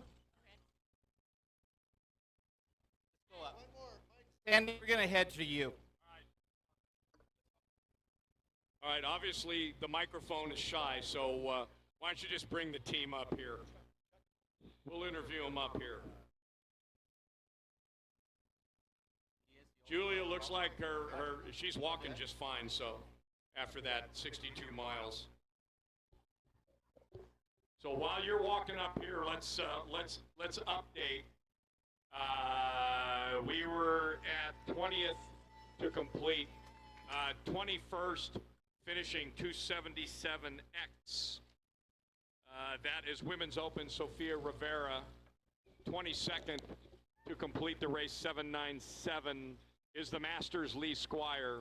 23rd to complete, 359 is the Masters Phil Kramer. So wow, Masters real close to each other. 24th, boat number 623, Sportsman Nick Shore. 25th, boat number 132, over and back, Nick Harris and Matt Bastian. 26th, 233, novice Brent Clissold. And 27th, boat number 23, Women's Open, Amy Threlfall. I think that's good for third place, Women's Open. Unofficial, 133 was a DNS and retired due to mechanical difficulties, B6, 907, and 711.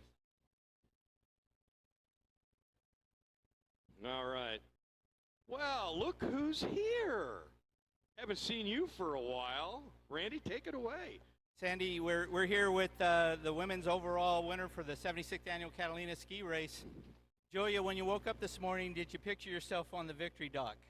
Well, I was thinking about it all night and was hoping to get there, and I had a mindset to get there, and that's what we did today.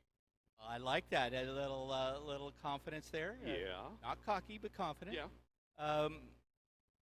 When did you think maybe you kind of had control of this, that you maybe could control your own destiny and pull this thing off? Was it at the island? Was it part way back? When did you kind of feel like, hey, I might actually do this? When we made the turn, a few minutes, we saw the boat, all the other boats behind us, and my team gave me, let's go for it. And how were you feeling at the time? Did you feel like you had enough left in the gas tank to bring it home? Were you getting a little nervous? Or you felt like, okay, I just need to do my thing and we'll be fine? You know, at the time I was a little nervous, and then I got a second win, and I was like, let's do this. And I got my second win, and we charged home. Okay, I'm going to put you on the spot here. Where does this rank in accomplishments in your life? Top accomplishments. Awesome. Sandy? I've got this. You keep that microphone there. Julie, I've watched you racing for years when you were a little bit younger girl, and you've always been a consistent skier. Even when you've come back, when you had that wrist injury a few years ago, and I thought, boy, that one's a tough one to come back from, and you came back. You haven't been racing much of the circuit. You've missed a few races of the circuit this year, so tell me, how did you prepare for this one? That's a good question.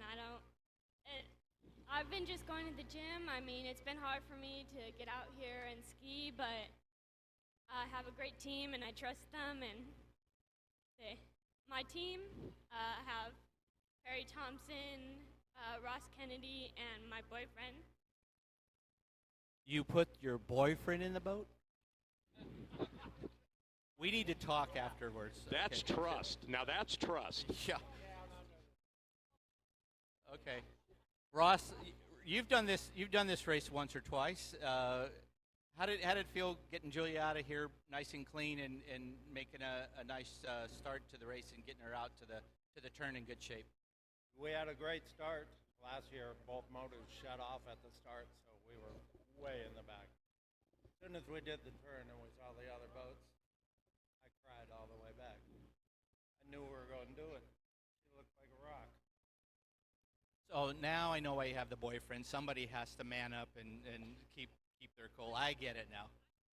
Well, you need somebody to carry the ski and the rope and yeah. How many years have you been doing this, Ross? Wow. Over 50. And how many times you been on the Victory Dock? Once. And that would be today. How's this feel? Wonderful. In all these years you've been doing it, you know, you've been at Arrowhead, you've been all over the world skiing and doing all kinds of stuff. You've done this race, you've been a record holder. Where does this rank in ski racing for you? Top of my list. So good right now. Part of your bucket list? That's all I needed to do, Julia, win. So now you can retire and... Just retired last year, so now it's time to play harder. Uh-oh, Julia. It means he's getting bigger motors and going faster. Yeah, that's for sure. And your observer? Yep, Harry Thomas. So you had the job of keeping her safe and upright and competitive. How is she looking out there to you? Bulletproof, man. Real tight. Any, like, moments? I only saw that skag twice, a little sideways. Once on the way over, once on the way back. Rock solid. Julia, do you know what he's talking about? Yeah, I had the oh shit moments. Bleep! Okay. Well said. And where's the boyfriend? He jumped off and ran to work. Wow. He had an emergency. Wow, he had to go to work. Good. Tell him to keep earning that money. The medicine guy, so he had to go. Oh, okay. Rolling well, you know what? blackouts. So we blame your boyfriend whenever the power goes out, right? Perfect. Yeah, if you want. Perfect. Well, Sandy, first-time winner. Boy, I'll tell They're ya. a happy crew. Yeah, happy crew. Congratulations. What a job. What a job. And wait till trophy presentation. Okay, how old are you? Oh, okay, no problem. Okay, we can hand her champagne. Yeah. Okay. Yeah, she can have champagne. All right, cool. All right, good. Do you have champagne? Gonna start? Sure. All right. There we go. Hey, All at right. least once you have to today. Ladies and gentlemen, your Women's Open winner, Julia Williams, boat number 10. Nice job, Julia. Congratulations.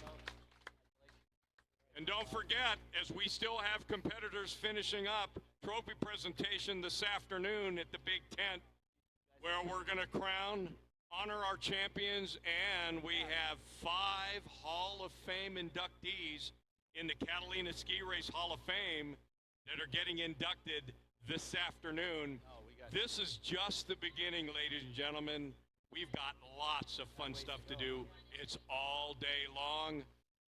Have a good one, and we're going to update the leaderboard here momentarily. Congratulations to everybody. All right, Randy, back to work. That was fun. That was fun. What a great interview. When you see somebody winning it for the first time, yeah. Hey, 17 times, yeah, okay, that's pretty cool. But when you see their first, that's pretty special. Exactly.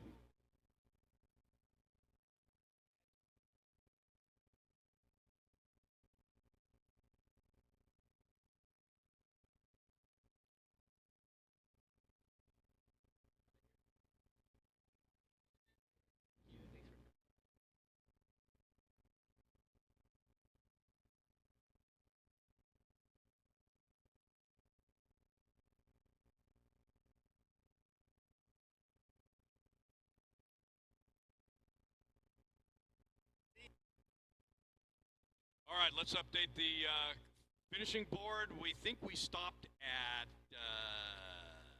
where was I, 23 or 179? Yeah, 179. So we haven't updated. We got 30, 31, 32, 33, 34. We had 44 start. So we have 10 outstanding out on the race course as we've got several. It's that big old sea swirl coming. Bevy of skiers. Yeah, nice. Look at that. That looked like a nice ride. Let's get that. We'll Evidently, get that they had a meeting out there, and the meeting was adjourned. And maybe they stopped and went fishing, pulled in a couple of bluefin or yellowfin. Okay, let's finish the race now. We're having sushi for lunch. Yeah. Swing by the Busy Bee out at Avalon. Look at the drone footage there. Oh, I Awesome just get finish. that. We can get that number. It's right. Check. Yep. Check. Yep. Wow, looking good. Sounding good, too. Wow. There's a slew of them. There it is, boat 9. There's 6. the Look boat. at that shot. 4 outboards, 969. That's your novice. Calder McWhinney, Sean McWhinney, Trent McWhinney, and Dexon Despo in that 43 Sea Hunter. What a boat. And I'm being told they didn't spill a drop. Nice.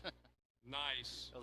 And look, we got 1, 2, 3, 4, 5 finishers coming in a bunch. So we're starting to get pretty close. We're winding it down. Having them all in here, and it's 10:40. So we're an hour and 40 into this. That's not bad. Yeah, hour 42 We've officially. had some that finished 2 hours, 2.5. Well, last year 3. Yeah, 3 hours. I've been here where I didn't move till after 1 o'clock for one person, and everybody stayed. Wow. That was just to finish. You know, it's great getting a trophy. It's great finishing in the top 3. But if you just do this race and you finish this race, you won. Absolutely. You are a winner. Absolutely. And you can say, I tackled 62 miles on a water ski. I talk to people that see a shirt, Catalina Ski Race, what's that? And you tell them and go, no. In under an hour? Yeah. And they go, and you see them doing the math, they go, that's like going over 70 miles an hour. In the ocean? Yeah. On 2 skis? No, 1 ski. What about sharks? What about them? What about them? They're out there. And they go, you guys are crazy. I go, you know, little kids do this too. What? They're amazed. Yeah. And that's why it is. I get asked, do they call DCS? Yeah, no, they could. no. Hey, maybe not. No, they don't come. But, you know, look at all the shots here. I mean, just this production crew. It's just been amazing to see all this stuff. Amazing footage. They put people right in the driver's seat of what this race is all about. We're looking over the shoulder of somebody who's been out skiing 60 miles. And that's the 969. That's Calder McWhinney. And he probably doesn't know that there's a drone right behind him. Yep. And look at that. And they're just charging along and lining up. Just coming in the breakwater. You're going to be coming around the corner here momentarily. But what a great shot. And he looks good. Yeah. The skiers fresh, look really fresh. good. You know, when I was talking to Wayne, you would think somebody that's kind of getting a little older these days, and the pace that he pushed, that he might be doing a little huff and puff and whatever, but he's ready for the second lap. Yeah. But I'll tell you, he's a heck of a competitor. He is a heck of a competitor. Wayne Moore, he always brings it. Right. Even if his knees are bothering him. He might say, yeah, hey, you did great. Yeah, my knees were kind of bugging me, but he just plows through this. And that's a testament on a true athlete. Right. He's that person that when you're up at the bar talking about the best you've ever seen, his name has always got to be in the conversation. It's always in the conversation. You got to throw absolutely. his name in the ring, like the best you've ever seen, like in the sport of ski racing. Wayne Moore's got to be. Yeah. And he's a former wakeboard champion as well. Wow, I did not know that. He's not a one-trick pony. No, good. He stepped away from ski racing and went and did another discipline. He and Chuck Stearns need to talk. I think they have. Yeah. Chuck Stearns, your oldest men's open winner overall. Yeah. He was down there. He's a firm supporter of Team Warpath, so I saw him down there. He's what can you say? You only have to say Chuck Stearns, and if you know anything about ski racing, then you don't need to say anything else. The name. You just say, like Michael or LeBron. Yeah. You say Chuck. And you go, he won it this many times. He did this. He did that. An all-around water skier. The funny thing is you meet somebody who does slalom skiing. Oh, yeah, Chuck Stearns. Somebody who does the other discipline. Oh, Chuck Stearns. Jump. Jumping tricks. I remember Chuck. Everybody remembers Chuck Stearns. And if their memory's fading a little bit and a little fuzzy, you go polka dotted trunks, and then all of a sudden the memory comes right back. Oh, look how close we're getting now. We're getting there. So, 31st to finish, boat 627. Oh, that's Tanner Haig. That's Tanner Haig. Finishes it up in junior boy. 32nd is boat 56, Formula 2 outboard. Levi Frederick, hands out front. And boat 100, the over and back team, Cash Cuffer and Cameron Riley, 33rd. 34th is 591, Sportsman Rick Salerno. And 35th finisher, boat number 17, the Masters, Brent Griffin.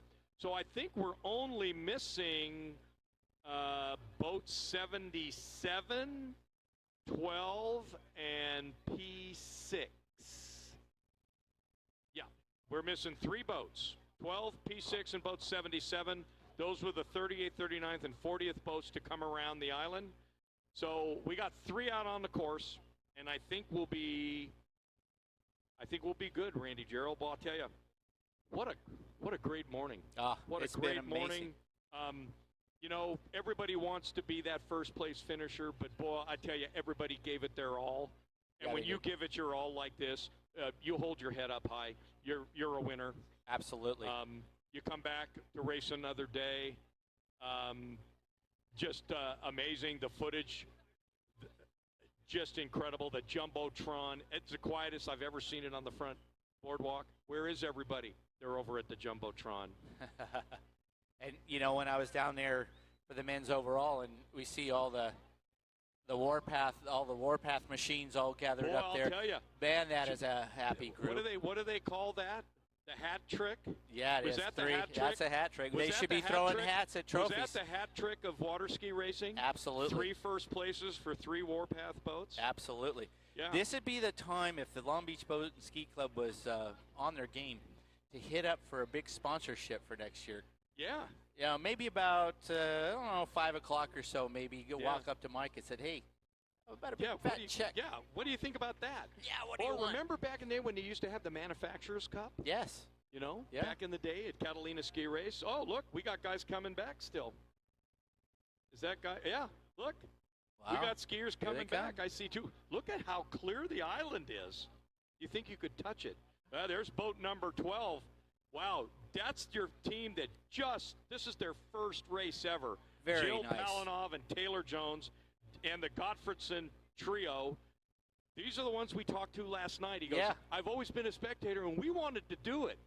Well, And they're doing it in style. They're almost done. Yeah, they are. What a great accomplishment by them in the over and back. First time Catalina ski racers. How cool is that? And they came up to make sure that they understood everything correctly, wanted to introduce themselves at this first time, and if they've missed anything, did they do anything wrong? I like those. I like those entries. And look at this, boat 702 coming in, finishing up right now. The team of Billy Mason and David Ellingson, Trevor Gard, and Kenny Spring. So that's an over and back finishing up. Now that's something you don't see every day in a ski look at race. this guy. Look at that. Sitting riding in the bow. Riding the bow. Riding the bow. Okay. I think maybe I'd move to the back. Number one, Look. you couldn't pay me enough money to ride in the bow of a boat on a race course in the Pacific Ocean. No way. There's no doubt who's getting I'd the be better back ride there. And the skier's skier. looking good coming into Yeah. breakwater. Just did a little, rested the arm, back up. That looks like that might be Jill. Might be the skier there. So that is awesome. Yeah, Jill Palinov, I think that might be her. She did the second leg maybe. With having a day like today, there's a possibility they may actually want to do this again. Yeah. There we go. Thank you, Wide Open Throttle Marine, for the panel up there with who's on that team coming up to finish. Now back to the spread. There's Victory Dock, the 2 winning boats, boat 11 and boat 10, Wayne Moore and Julia Williams. And, here comes the rest of the pack coming in. We're just waiting on a couple boats. And once they come in, we're going to be real close to having this wrapped up. We got 3. We got 12 coming in. We're looking for 77 and P6. And I don't know if that might be P6 right there. Across there. That might be P6 that just finished. That's sure very possible. It looks like it from here. Well, you should know that boat as well as anybody. I should. It's oh, hard wait, to he tell. needs to turn and have the back to you. There's a little glare. I can't tell. No, that's not. That is Levi Frederick. Yeah. That's Levi Frederick. I just saw the colors. Uh-oh, what do we got going here? Somebody cut through. Got some traffic at the gate, but not any participants just Yeah, yet. no, not yet. It's getting busy at the gate, though. Yeah, well, a lot of people going out fishing. Still Yep. some spectators. We're still waiting on a couple boats.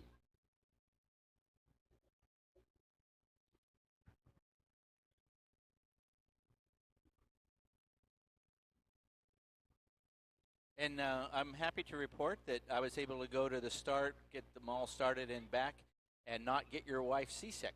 I noticed. I'm proud of that. That was very good.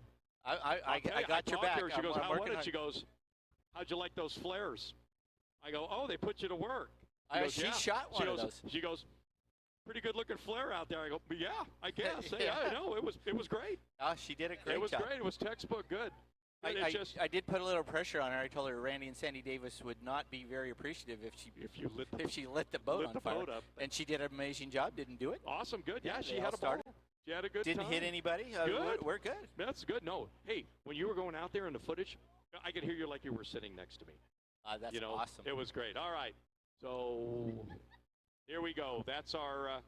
There we go. That's our one coming around the corner. We got two coming around the corner. Yeah, that's our over and back, boat number 12. That's boat number 12, and Jill somebody following Pelinov and them Taylor Jones. Who's following them? And then there's somebody right behind them. That's probably got to be, well, not P6, but it'd be boat 77 maybe. They're staying right in their wake. They're going to get the best ride they can. You bet. Coming that's around a little bit the bigger bend. than P6. Can't tell. Hard to tell. Oh, they're going to peek outside the wake. Yeah, that's not P6. Unless I've missed one or we have somebody missed. We're going to find out here in a moment.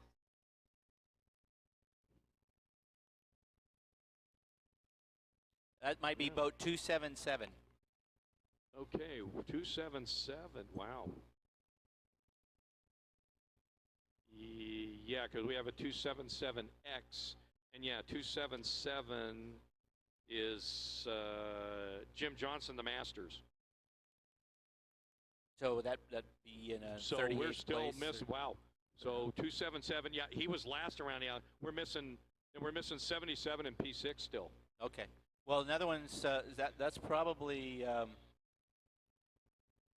Okay, so yeah, here comes P6 in the breakwater right now. There we go. Awesome. It just flashed up on the screen. P6. There it is.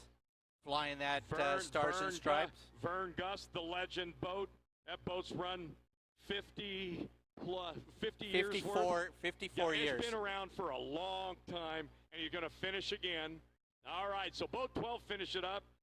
P6 with his team, Dave Ainsworth and BJ Dahl in that 20-foot Challenger. That thing's bulletproof. So coming in, and the only boat I think we're missing now is going to be boat 77 once they finish. I don't see 77.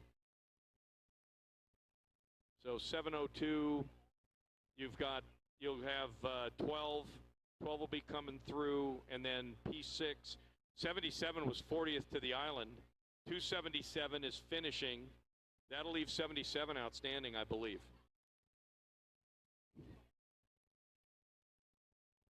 The 70.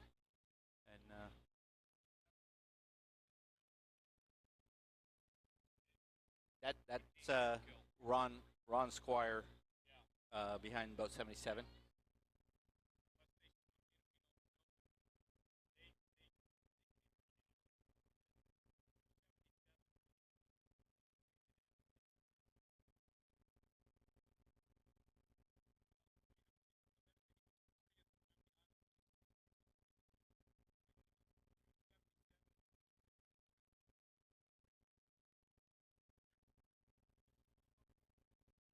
Okay, on the screen you see P6 with BJ there skiing. Great shot. Got good form. Yeah, looking good there. I'm sure he'll be happy when it's done. Yeah. Expert men. So let's check. How many expert men did we have today? Let's see.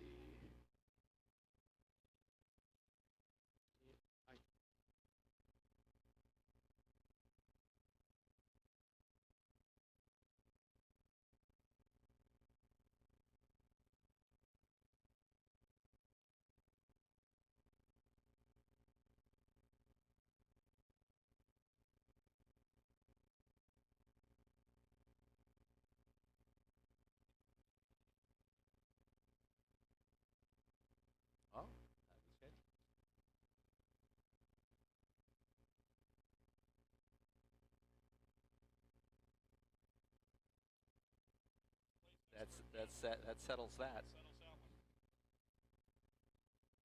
All right, well, boat P6 here should be coming to finish up, and I believe that'll be unofficial, good for first place and expert man. So we're still looking for boat number 77. I see a couple people coming around the bend. Here comes 77. All right. Ronnie Squire.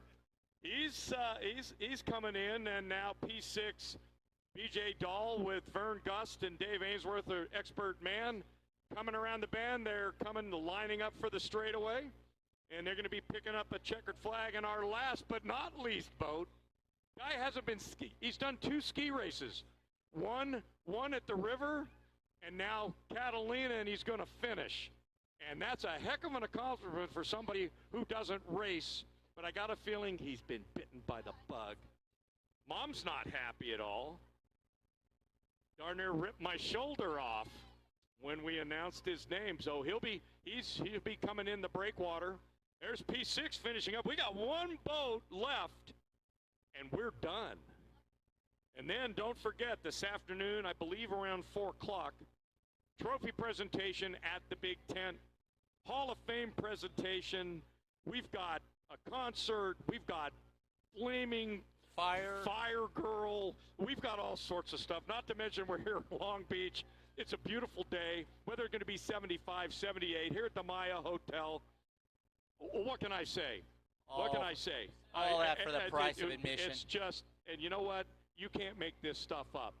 So we'll wait for 77 to come around. They'll show them. There's BJ in there. They're going to go back and get him. And I know he's going, oh, man, I'm glad this is over. I see somebody Coming heading around for that bend, last here turn. Comes Ronnie Squire with boat number 77. The fans are going wild. Dean Thurkill, the driver. Eric Dempscher in a 21 Hallett.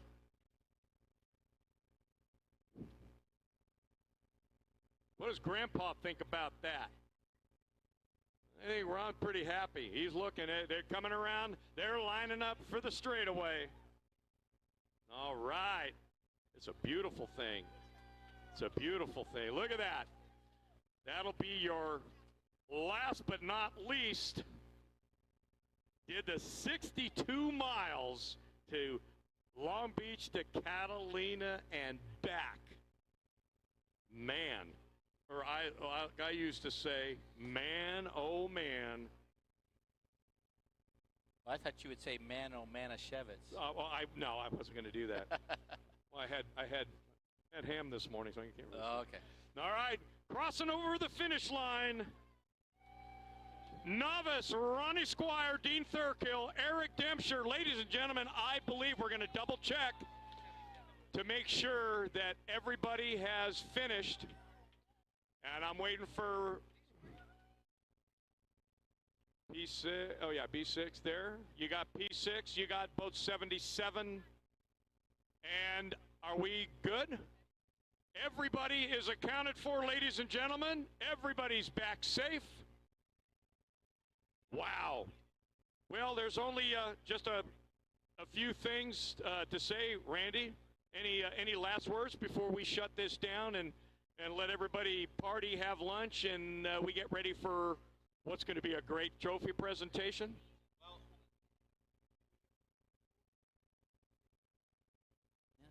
Well, just that I want to thank everybody for coming out to watch the 76th annual Catalina Ski Race. Thanks to all our sponsors. Without their generosity, this couldn't go on, especially at this level.